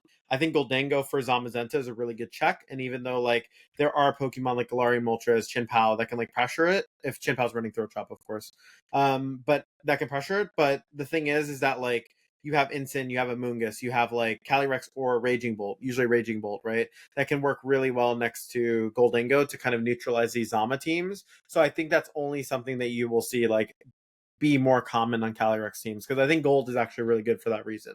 Before Zama was as good as it is, I would have been like, Gold, like whatever. But now that Zama's like on so many teams and it's so prominent, it's definitely something where I feel like Goldengho is actually like a really good Pokemon next to Incin, Amoonguss, and then like, you know, whatever else support you have. Yeah, it's an interesting thing that like as I'm listening and being in this conversation, I've noticed I picked up on some of the Pokemon discussions with you, Joe. Is like it's not just why a Pokemon is good, but you're looking at teams and then you're seeing like what this team might struggle against, right? And obviously that's your brain being active. And like is that something you develop from coaching where you're trying to help people like not only find out what Pokemon are good, but when they come to you asking for advice with their teams and stuff, what they should also look out for or what this team struggles against? Because I think a lot of people kind of when they're in the team builder, they're looking at what Pokemon can do, but you're kind of asking, you're kind of on the next level of it's not just what a Pokemon is capable of doing, but what does this team also struggle against? Yeah, I mean, I think a really key thing is like, yeah, for sure, coaching has helped me a lot, and because you know what the thing is. So when you're playing and you're not coaching, right? You play with the things you want to play with, and you play with the teams that you're trying to perfect and do well with. When you're coaching, like it is a exchange where obviously, like I get paid for my services, like I'm doing my job and I'm helping you out learn the game, but it also indirectly helps me too, right? Like if I'm helping someone get in reps with like a Cali Ice team, like this team in particular specifically, right? Like I pick up on what its weaknesses and what its strengths are from playing it with someone else, right? Like it's like, okay, like these matchups feel bad, this is why you need this Terra, this thing, right? Or like I'll be playing a Miraidon team with someone else, right? And because they're like playing on lower ladder with the Miraidon team, right? Like I'll have different experiences from like seeing how those games go as compared to like higher level games, right? With like the Mon. And like also too, like different restricteds, different partners, like seeing how like different students perform when they have different Pokemon in their team. Like I could have 3 different people I'm coaching using different versions of Cali Ice suited to their preference, but one of them might be like doing way better than the other, and then that gives me good information where I'm like, okay, like maybe you should consider this Pokemon, or maybe you should consider like switching over to this Pokemon because it looks stronger, right? So like very much a like I think coaching, it for sure is like beneficial obviously to the person getting the coaching, but for sure even as like a player, right? Like it gives me more experiences to draw from, more situations where like I get to actually visualize plays because I've seen them happen before, while like having that experience, seeing how the other team plays it, basically, so Yeah, I think it's I cool. just something that like I appreciate with conversations in you is it's like at a deeper level of like because like the viability of Pokemon, a lot of times people get caught up, especially new players. Like they're not just like it's not just like why Incineroar is good, right? It's why Incineroar is good, and it also makes other Pokemon not good, not viable. So Yeah. people kind of use a lot like, at a basic level. People use viability or for a Pokemon, and they see it as like what it can do well, but also even in moments where Incineroar is not great, it still is doing something well, even in bad matchups. Yeah, I think like a big thing that people don't really give enough credit to sometimes too is like how impactful just one Terra change or one move change can be to like a certain matchup or something, right? Like the small change I think to Juan's team where he's running goggles, like I think that is way better than Marco's situation. Sorry, Marco. Yeah, I don't know if No, you no ever offense, watch this, Marco. No, but no offense, Marco. But like I think even if you think that you have enough answers for like an Amoonguss, right? Like so you're running Citrus on your Incin, like for me that's just something I would see as personally greedy, because I think like you need like good enough switch-ins to Mungus, you're pivoting Incineroar in a lot, like that's easily punishable by like a good player with a Mungus, right? So like a small change like that now can change your Mungus matchup from being like, okay, I gotta weave in my instant on the slot that's not getting spored, to I'm switching it in, you can't stop me, and now I'm taunting your Mungus, right? So there, and like even small things like changing the Terra from Bolt to Electric to Fairy, like making changes like that, right? Like, okay, now into Miraidon, I can win an endgame because if I have Terra preserved, we're in a 1v1 and I know what they locked into. Now I can Terra Fairy in front of their Draco Meteor, they lose the game. Or I just stay in regular form, it's quad resisted Electro Drift, they lose, right? So there's like a lot of nuance for sure within like small like set changes and like Terras and everything. And I think that's like a really nice thing about the game, right? And like something that's really cool about terrestrialization in general. And like for sure, like I think when you're looking at a team, like too many times do people like bottle things up into like, oh, this restricted feels bad because of this, and this. But they don't think about like, okay, like is it feeling bad because that is actual limitations of the restricted, or is that because it's the limitations of the partners you put around the restricted, right? So like if my Zamazenta matchup feels like impossible with Calyrex, like is it because I don't have the right partners around it to help it deal with that, right? Because like yeah, the Zamazenta teams, the Gmult Zama stuff, wide guard next to foul play Moltres, that's really good into Cali Ice because it can't like touch it, basically it can't touch the Galarian Moltres. But if I'm putting tools around it like Goldengho that can set up in front of that can set up in front of Zamazenta, or I have Raging Bolt which can pressure Thunderbolts directly into the Galarian Moltres, right? Like these are all things that like are more nuanced, that like if you actually pay attention to them and like think it over, like for sure you can come to different conclusions the more you like think it over, like look at the more nuanced situations. All right, Joe, let's get into the main topic of the show, and that's the preview for the Los Angeles Regional Championship. I'm very excited. I'm going to be there. You're going to be there. It's going to be a great time. Any of our OHKO listeners, if you're there, come up to say hi and say hi to me and Sierra, and let us know you're fans of the show. It makes us happy and stuff. But this is going to be an exciting time. It's my first time actually in LA, so should be fun.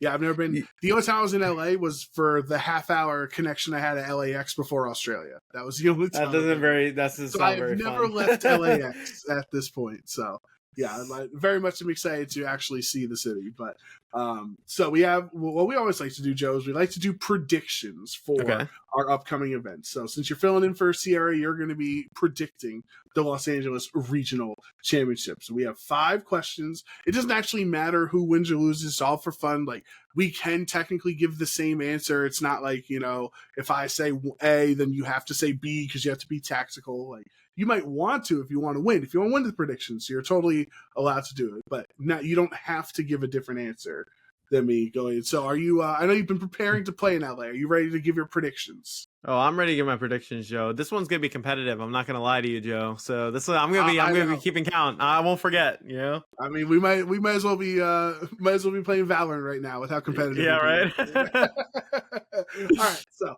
the first question for the Los Angeles Regional Predictions is day 1 Incineroar usage will be over or under 61%. This question comes because off of Stockholm Regional Championships, day 1 Incineroar was at 60% usage, and day 2 it was 62%. Yeah. I remember seeing this actually. Right down the middle. Over or under 61% usage. Joe, you're giving me an interesting situation here, Joe. To be honest with you, I think it's gonna be under. I think it will remain around like 6. I think it's gonna be close, and I think I for sure could be wrong here, and it might hit like 62 in day 1. And if it does, like I'll take it. But the reason why I say it won't is because there are a couple of teams that like can function without Incineroar. Like, for example, a lot of the Miraidon teams now are making developments where, like, the Incineroar from Rajan's team is being dropped, right? Or, like, there are, like, the Zama teams don't ever need Incineroar, right? And as Zama usage goes up, you would normally assume that the Zama teams' compositions, obviously, are going to be taking up more of the real estate of, like, most used Pokemon, right?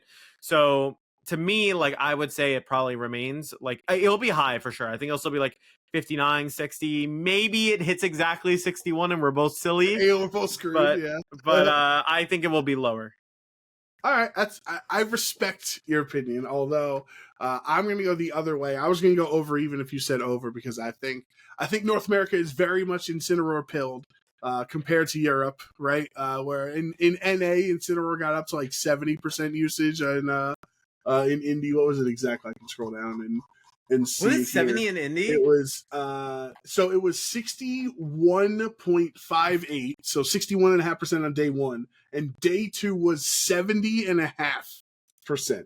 Okay, I feel better now that you told me the numbers, because I thought you were saying it was 70% on day one. I'm like, whoa. I was hold on a second, Joe. I'm like, wait. So that's also funny is that since Stockholm was 60 and 62, if you look at Indy, Indy was 61.58 on day one. So like we're literally 61 could happen. This is a possibility. I'm scared now.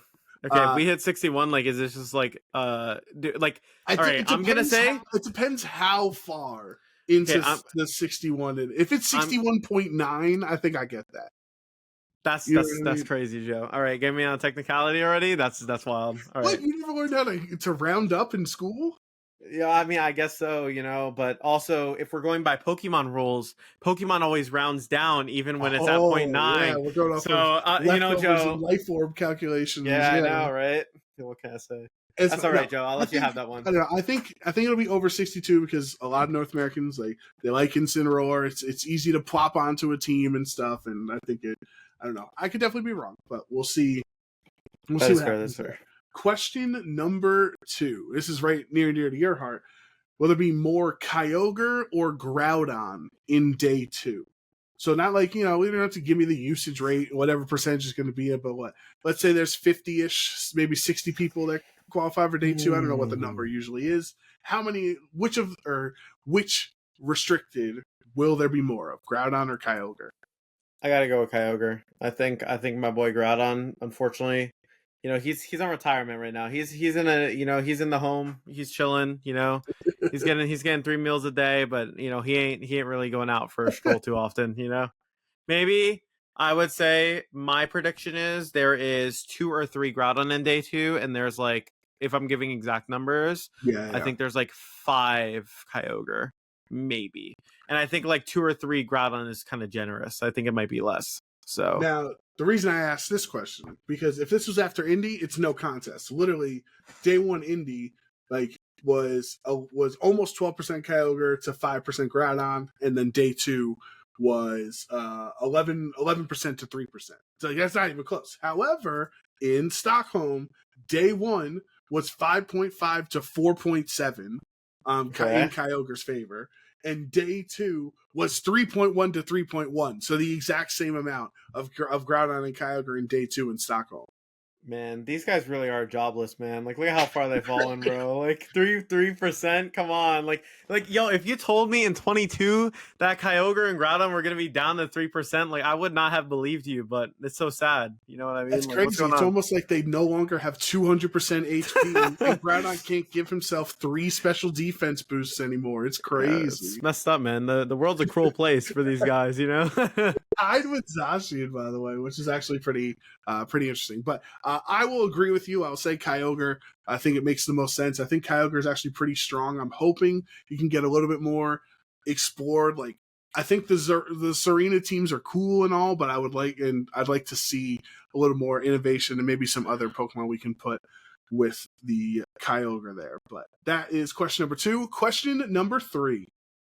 How many Calyrex Shadow Rider will be in top 8 in LA? 1. Oh, that was quick. Is it you? Are you the one? No, I'm not the one. No, I just think that like the Clo-Cali set's actually good, but I don't think it's gonna transition over to cut that well. I will give the one exception to if Tub, like the group of obviously a bunch of players that are they grind all the time, like they build some Cali S team. Maybe there's 2, but I think it's just going to be 1 because, to be honest with you, that build is it has some really good benefits, but also some really not great drawbacks as a Pokemon. I think that it has potential for sure, but I only really see 1 person taking it all the way to top 8. Now, where in top 8 that is, I don't know. I just think there will be only 1 Shadow Rider in top 8. And if I had to guess what item it has, it's either Covert Cloak or Citrus Berry. Okay, yeah, we don't have to go too far in your prediction. You know, I'll still give you credit if you get one, but it's a different item. I'll give you credit. You know, All right, all um, right. I'm gonna go two. I'm feeling excited for the Shadow Rider prospects after Santiago, seeing Paul Ruiz, seeing two Shadow Riders in the top 8 there. I think it's probably gonna get better over time as the format develops. Like we kind of gave it too much love at the beginning of the format, and then everybody realized it wasn't as busted as we thought. But I think over time, people are gonna start to figure it out a little bit better. So I'll go with two Shadow Riders making it into Top Gun. I think that that's definitely possible. We've seen the other splits of like three Zamazenta or two Calyrex Ice and two Terapagos. Like it's doable. Yeah, I definitely think that, like, I mean, of course, like, the number can vary for sure, but, like, I just feel like it's going to be one. Like, I respect the reasoning. Like, I think it's not a bad mon. Like, I could definitely see two being cut. Personally, me, though, there's only going to be one there, and it ain't going to be me. I don't think. All right. Question number 4. Higher usage in day 2 for Farigiraf. Excuse me. Bless you. Farigiraf or Whimsicott? This question comes off the back of in Stockholm. Sorry. Day 2 Stockholm regionals. Both Whimsicott and Farigiraf were 12.5% usage. So that's the basis for this question. Who will have a higher day 2 usage? Giving me a tricky one here, man. It's a tie. Right. We ask tough questions here at OHKO, Joe. I feel like, okay, so I think Whimsicott will be on more teams because since it won, people have been more like invested in using it for sure on like a lot of different compositions. So exploring it on Kali Shadow, exploring it on a bunch of different teams, and Encore is really good in the format right now. Not to mention Fairy typing Moonblast, just really good considering like Flutter is not as high. So to me, like I will say that Whimsicott will beat for a draft on usage for sure. Like I would say that is my guess. I think Whimsicott will be higher than for a draft. That's what I said. That's right. Funny. Yeah. I said that. Okay, yeah, I was just making sure because I like worded it weird and I was like, wait, did I just say like I thought for a draft was gonna be higher? Okay. No, you got there. Yeah. I think that's interesting. It's also funny to note that in Stockholm, places 8, 9, 10, no, 9, 10, 11, 12 all had the same usage of 12.5% in the graphics. But I'm a big Farigiraf believer. Like obviously, I love Trick Room and I love playing in Trick Room. So like the fact that Farigiraf is just kind of nice into Shadow Rider teams that don't have draining kiss like you're mentioning, and sometimes it could just be a pretty nice Pokemon. I love Whimsicott. It's my favorite Unova Pokemon of all time, but I think in this metagame, I think the Farigiraf is kind of really, really helpful for some of these Trick Room teams. Yeah, I mean, I definitely think it's like a good mon for sure. Like I wouldn't be surprised to see it do well. It's just for me, like I feel like right now, just by like a slim margin, Tailwind's just a little bit more popular. So for that reason, like I could see COD like doing better for sure. So those are the entry level predictions. Those are just what we think is gonna happen. Now we got to get to question number 5. It's always our 5th question. It's the most important question every time we do these predictions, and we've never gotten it right on air. Who is going to win the Los Angeles Regional Championships? And our rule is when we have guests on, you are not allowed to say yourself. Do we know who's going? Do we have like a list, or do I just gotta like assume based off of like who I know is going? I mean, there's certain like West Coast players that you imagine, like a lot of LA players that are probably going to go since it's in LA. Like maybe people have tweeted online that they're going to go to LA. You can make an educated guess. Joe, you giving me quite a tricky pickle here. This is the one question that's always the same every prediction. You're a listener, you're a fan of the pod. I know. I just like I wasn't ready. Like I was ready, but like I wasn't. You know what I'm saying? I was ready, but I wasn't ready. All right, you go first, Joe. I need to think. I will go first. I'll give you time here. So I've actually the last couple of days I've been going back and forth on who I think is going to win. And I'm trying to put like context clues together, and I'm trying to, make things work.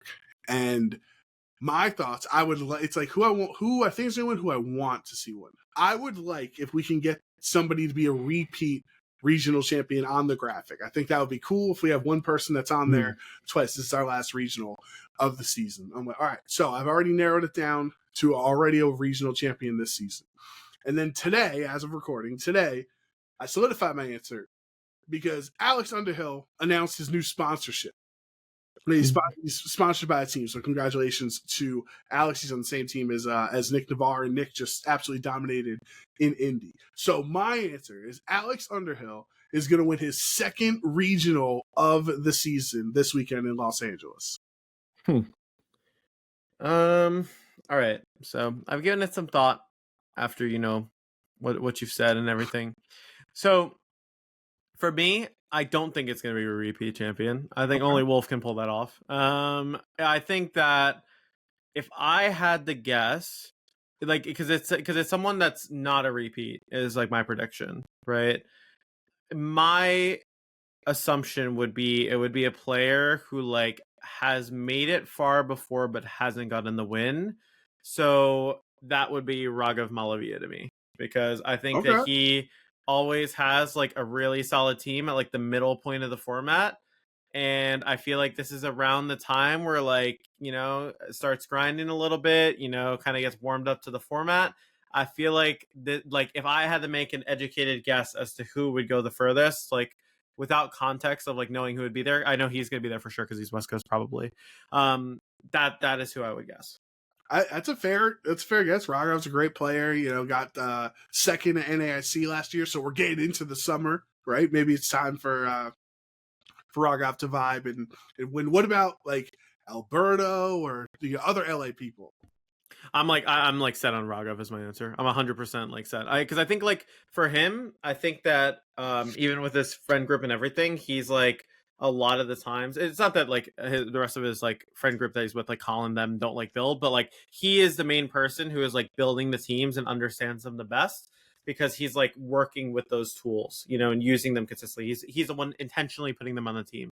And like what I feel like is like when he finds the right team or idea that works with him, he performs incredibly well with that idea because he has a great understanding of it. And early in the season, he had like an insane string of like events back to back to back, right? Going all the way up into San Antonio. And then as of late, things have been a bit more chilled. But last year, before NAIC, Raghav was just kind of like chilling. He showed up to a few events, like he did okay, but like he didn't really like go super far or anything. And then he shows up at NAIC and he gets second. I feel like this is around the season where it's like setting up for that, right? So I could definitely see him like kind of making that run. And like he's for sure like who I would look out for 100%. Like and this isn't like no diss all the other LA players for sure. Like they could make runs too, but like I just feel like with Raghav, like that is who I would be putting my money on. Yeah, I mean, there are a lot of great West Coast players, and specifically LA, like as a region, their local scene is incredible. So I'm sure if any of them, if Raghav or Alberto or Gio or anybody wins this weekend, like it's not going to be a surprise because they have the caliber of player. Yeah, I feel like Raghav is just like the best player right now who like hasn't won yet, because I don't think he's won a regional yet, right? Like I don't think he's won one. Didn't he win in 2017 or something? Maybe I'm dumb. Maybe I'm wrong. He's the best player who hasn't. Regardless, he's the best player who hasn't won a modern regional. I would say, right? Especially in my opinion, in NA, 100%. Yeah, the criteria of like not a current regional champion this season. 100%. Yeah. All right, so we'll see what happens. I got Alex. You got Raghav. Should be should be an interesting thing, especially if they meet in the finals. That would be super awesome. Oh, also, like small, if he does show up, I'm just gonna like leave a little side note. Like Emilio could 100% wreck both of our picks. Yeah, but, that's why I was, as soon as you didn't say Emilio, I was like, all right. I had to put in there. I had to put in there. I'm just not sure if he will be there, but like if he does, if he does roll up. Emilio might pulling Emilio Fresno again. Exactly. Fresno and that's what I'm saying. That's why I had to bring him up. You know what I mean? Like you couldn't not bring up the GOAT. So that's fair. All right, so Thank you, Joe, for coming on the podcast. We're not done yet because we're going to go with our question of the week. So if you ever want to submit a question to the OHKO podcast, make sure you join our Discord. And we have a whole channel dedicated to asking questions every week. And our winner this week is Leafy Arrow with a very good question. And I think it should be a fun discussion. The question is, what's the one thing about your VGC experience you would change? Could be a result, attending an event, a team building decision, whatever. So, Joe, the floor is open. I'm going to answer the question too. Like, I can edit the timeline. I can edit the timeline any way I wish, or it has to be like So I don't think it's as simple of a question. We don't know what Leafy's intentions were, but I don't think it's as simple of I wish I hit P-Blaze in top 4 and didn't get crit burn. How'd you know, Joe? How'd you know I was going to say that? Why are you reading my mind out here? What's going on here? Hey, you knew I was going to say Pachirisu. I knew you were going to say the crit burn, right? Jesus Christ, Joe. Get out of my head. Like, I don't know how to. Let's try to find a way to answer this, like, because that's just like obviously the easiest answer, like something that's not that easy. Yeah. You know. I have a good one for this. That's like player error that I would change. Story for you. Top 8 of Portland Regionals, I lose to Anton Galkin, right? And this is like me trying to get the run back. Obviously, then Underhill wins. You know, he plays versus Anton in top 4 wins. So I'm sitting in the airport on Monday with Sierra. We're waiting to get our flight back out, right? And I am chilling, and I'm scrolling Twitter, like whatever, just like killing time, eating breakfast, and I see VGC Corner on my screen, right? He says, Anton Galkin used this very interesting Screamtail set to win. And I'm like, okay, like whatever. Like I lost this guy, but I was like, I'll just scroll through and like read it or whatever, right? He's like, the Terra Ghost blocks Fake Out. And I'm like, Terra Ghost? And then, because if you look, Joe, in the Portland top 8 set, I never brought a Mungus, even though there's a Screamtail that can Encore and disable me, even though I can Rage Powder it away. Well, unfortunately for me, I just thought that like there was no I thought it was Terra Grass. And I don't know why I never thought to like double check the team sheet. So I basically played the whole set putting myself at a disadvantage because I didn't take a Mungus in the back. And I'm pretty sure that matchup is like very in my favor if I just bring a Mungus because I just Rage Powder away everything, right? Right. And I talked to Riley about it before, and I'm like, oh yeah, I was like, why don't I just bring a Mungus? He was like, oh, I didn't bring a Mungus to the match. And like I was like, because he said he didn't bring it and he made the team originally, I was like, okay, I'll like trust him on it. But then like also like it was 100% just a lapse in my own judgment, like trusting myself. And I think I just put a lot of pressure on myself because I was like, ooh, I can run it back again. You know what I mean? Like I'm so close. Yeah. And like, yeah, I just didn't read it. Like, I just didn't read the sheet. Like, how do you do that? You know what I mean? Like, I'm in top 8 of, like, a run back, like, potential run back. That would have been the biggest win ever. And literally... The 3-peat, yeah. Exactly. And had I read that team sheet, it could have gotten... And obviously, I would have had to play Underhill, which was a hard matchup for me, and, like, the other stuff. But, like, I had, like, a chance. You know what I mean? And like, I felt like when I looked at that next day, like my heart literally sank. I was sitting there and like, you should you should ask Sierra. Like I was literally like, so like sad. I was like, yo, what? Like, I was like, how did I do that to myself? You know what I mean? Felt like I robbed myself of like my own opportunity. And like, yeah, no, for sure. That one is something I would go back and change. I would just change to make myself like more literate and just like read the team sheet, you know? And like just bring a Mungus to the set over. I forgot what I brought in the back. I brought Dragonite. I don't know. I brought something else. But like, yeah, I should have brought a Mungus 100%. And like, had I brought a Mungus, like my life would have been like way easier. But I did not. So that is all hindsight. I love that in your long, illustrious VGC career, if you could go back and change one thing, it'd be to learn to read. You know what I mean? Like, yeah, that's right. Yeah, right. See, everybody, even the best players in the world, sometimes they don't read the team sheet properly, like, so that's something you always have to pay attention to. And imagine like being bummed that you didn't do the 3-peat, but being like you're at terms of it because you're like, you know what, that was a hard matchup. Like, you know, I couldn't really have done much else. Terror Grass Scream. Yeah, like it was hard. You know, like I couldn't bring a Mungus, and then like you look, and then you're like, oh, yo, like you're like, I'm actually just dumb as rocks, and you find out from a Twitter post too, you know. Yeah. So I don't know. That's a little. That's a bummer. I actually never heard that story. So I feel you went out of focus. You're so bummed. That was my outro.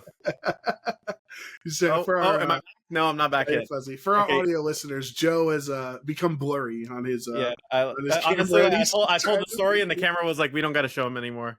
It's fine. All right, there you go. You're back. Crystal clear. So now it's funny. I actually have an answer for myself, and I have my own Joe Ugarte changing history answer too. But I'll do my answer first. So for me personally, in my VGC career, if I go back and change one thing, I will forever regret the 2018 Nashville Open, because I was team building. I was in the lab, and when I tell you in the lab, like I was texting with my friends Tommy Cooling and Brendan Lewis and some of my other good team building partners back in Gen 7, and I built one of the most fun teams I've ever had, which was a Mega Swampert team. And I built it. I was playing on Showdown. I was playing on the ladder. Like I had never gotten as high on the ladder than I'd gotten with that team. It was a Pelipper Mega Swampert team, right? I had Tapu Koko. I had Psychonium Z Cresselia to one-shot Amoonguss. Like I had a lot of really fun teams. The team was really fun, and I was digging it. And then I built other teams, and it was like, all right, well, maybe it's like too off the wall. Maybe it's like too crazy out there. Like people are going to be ready for it and blah, blah. And I went to Nashville with like a standard mon team, like Ensign, T-Tar, Coco Finney, whatever, and the Mega Swamper team. I had both of them on my 3DS. And I had my good friend, Sir Adam Doricott, look over the team. And I showed him the Swampert team, and he was like, really? Swampert? And he was like, and so he told me, he was like, well, you have to run something more consistent, because he didn't think Swampert would be good. So I used the basic B, top, maybe top 6 of the top 10 Pokemon meta team. And I started, I think 1-4, and I was on the verge of tears in the venue. Joe, this makes me so sad. Dude, I went up to my roommate for Worlds, Jason Krell. It's not I was almost crying. I was so mad at myself for not locking in the team that I wanted to play, because I was like, well, there's a difference between playing for fun, which would have been the Swampert team, and playing to win. So I went with the meta team, and I'm still not winning with the meta team. So it's like a double whammy of frustration. Right. I mean? And then I found out my friend, Sir Lee Provost, commentator for Pokemon, and great guy, made top 8 of the National Open with Mega Swampert. And there were multiple Mega Swampers that played well at Nashville. And it was, as I said, it was the call for the metagame. That's just super, super unlucky. Literally, for the rest of my life, I will just forever be upset with myself that I talked myself out of the funky team, like the crazy team, to go with something more conventional. And it still hurts to this day, Joe. Yeah, I mean, that's just kind of a rough one, right? I mean, what can you do, right? I mean, obviously, going back for sure, though, changing that, you should just bring the team that you wanted to bring 100%. Now, I've had moments like that, too, where it's people oh, why would you use this team? This team's bad. I'm like, well, I'm going to use it anyways, and it works out. So, I just, I think from, actually, that story, Joe, really, it awakened something in me, because I was actually just talking to a couple friends, and I was like, man, what about this Pokemon? What about this Pokemon? They're like, man, those Pokemon sound kind of trash. Why are you even thinking about them? And you know what? Now I'm going to use them, Joe. So if I roll up to LA with some weird Pokemon, it's because I wanted to. But I also will test it beforehand. So maybe I'm not that cool. It was so, I was such a bad, attitude that day. I can't remember the full team of the real team we used, but it was Zapdos, T-Tar, Ensign, Finny, two other things. I can't remember. I forget who my Mega was. Maybe it was Mega Salmons or something. And Amoonguss maybe. But I was so tilted. I had a match where I had Zapdos out and my opponent had Manectric, and he had Mega Manectric, and he was just never Mega Evolving it, so I could never click an electric attack. And I was just clicking Heat Wave every turn and watching the stream, because the stream was up from where we were for the world stream. And the match, I won 2-0, but the match was 47 of the 50 minutes, just because he kept leaving the Manectric in, and I just kept Heat Waving for 10% damage on his whole team. Right.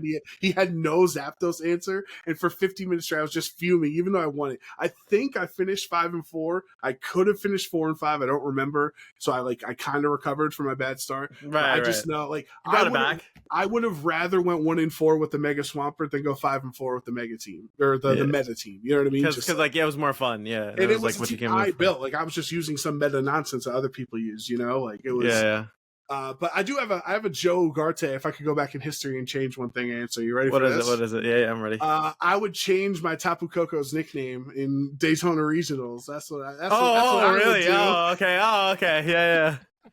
Yeah. This is I kind of forgot about that one, huh? Kind of a deep cut for the audience, but we can do this little walk down memory lane. Daytona Regionals 2019. That was like Thanksgiving weekend or something, right? Thanksgiving weekend, we're there playing Pokemon. 36 Masters at the regional. 36 players. So we had 7 rounds. We still had 7 rounds, by the way, of the stream. Critical Hit was streaming at the time. I had flown in to work that one. And like there weren't a lot of other people available because it's Thanksgiving weekend, understandably. But I go in, and this is kind of the weekend where Joe and I knew each other beforehand. We passively see each other at the low tables and be like, oh, I'm using this. Oh, I'm 1 and 3. I'm using this, whatever. But Joe became a superstar, and I never caught up to him at the high tables, right?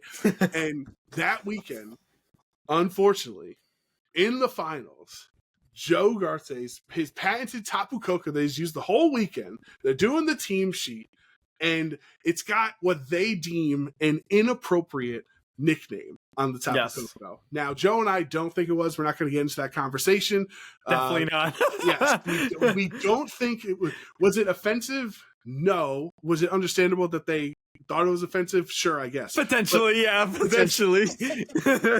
I remember. I'm not gonna say I did it, but with me, it's just like a regular caster. I was a nobody. Like I fought tooth and nail. I fought like directly with the judges, with the organizers, like my whole heart and soul to get them to reverse that call because they were going to ruin the finals match because Joe was going to lose his Tapu Koko. He was just going to get stomped with 5 Pokemon. It was going to ruin the integrity of this 36-player tournament that everybody's to get to. Like, and I put my whole heart and soul into that argument with the organizers to try to get it done.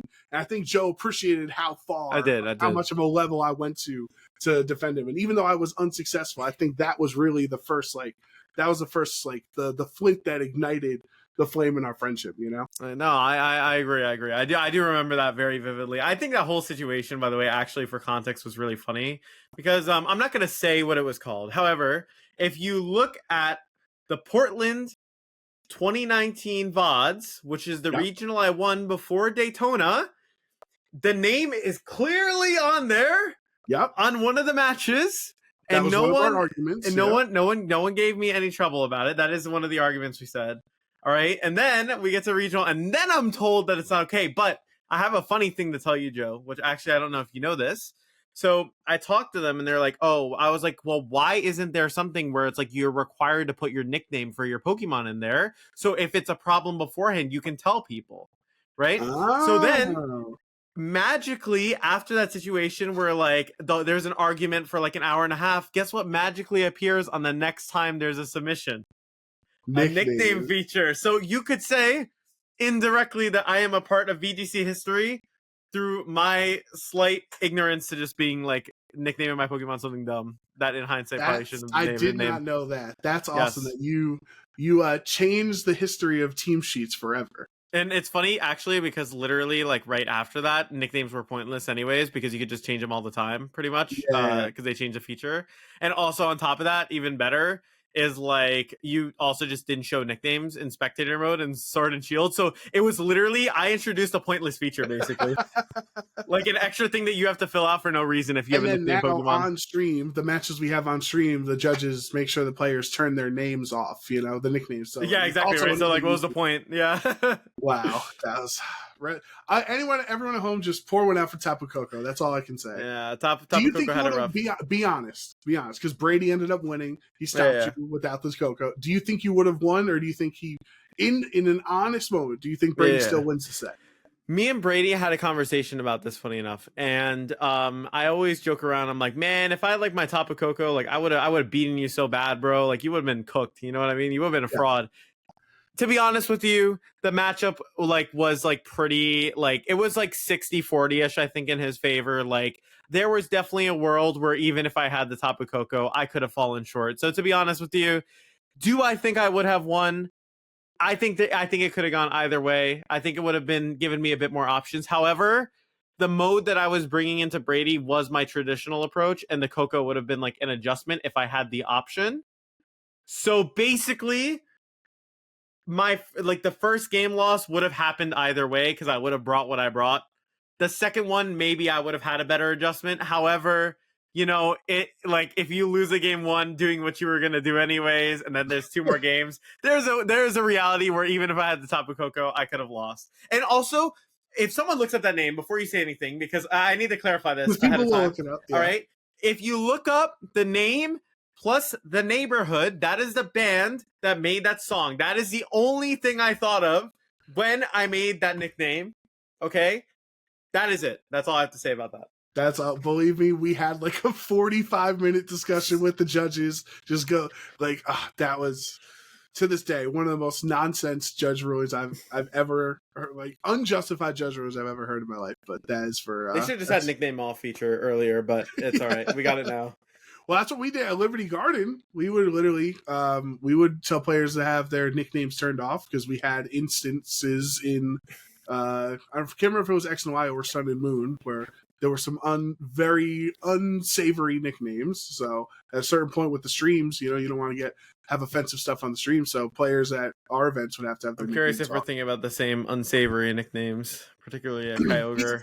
we can talk post let's end it here. Let's end it here so we can get to. I'm gonna get you in trouble, Joe. You're like, all right, yeah. Joe, we're done. All right, Joe, you've done a great job. I wouldn't say you're fully Sierra, but you did a great job impersonating Sierra this week on OHKO. Well, you know what, Joe, it's gotta be a little bit different, right? You gotta do the remix once in a while, so it's all right. That's fair. So, where can everybody find you on social media? YouTube, Twitch, and everything like that. JoeUX9, JoeUX9, Twitter, Twitch, YouTube. I guess Discord if you're getting coaching. X9academy.com if you want the best coaching in the universe. Damn right. That's what's up. And then, that's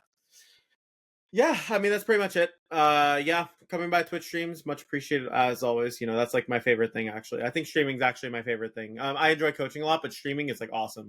I think that's the most fun I have usually playing Pokemon. So, feel free to come by there as well. But thank you for having me on. It's been awesome. It's been a good time.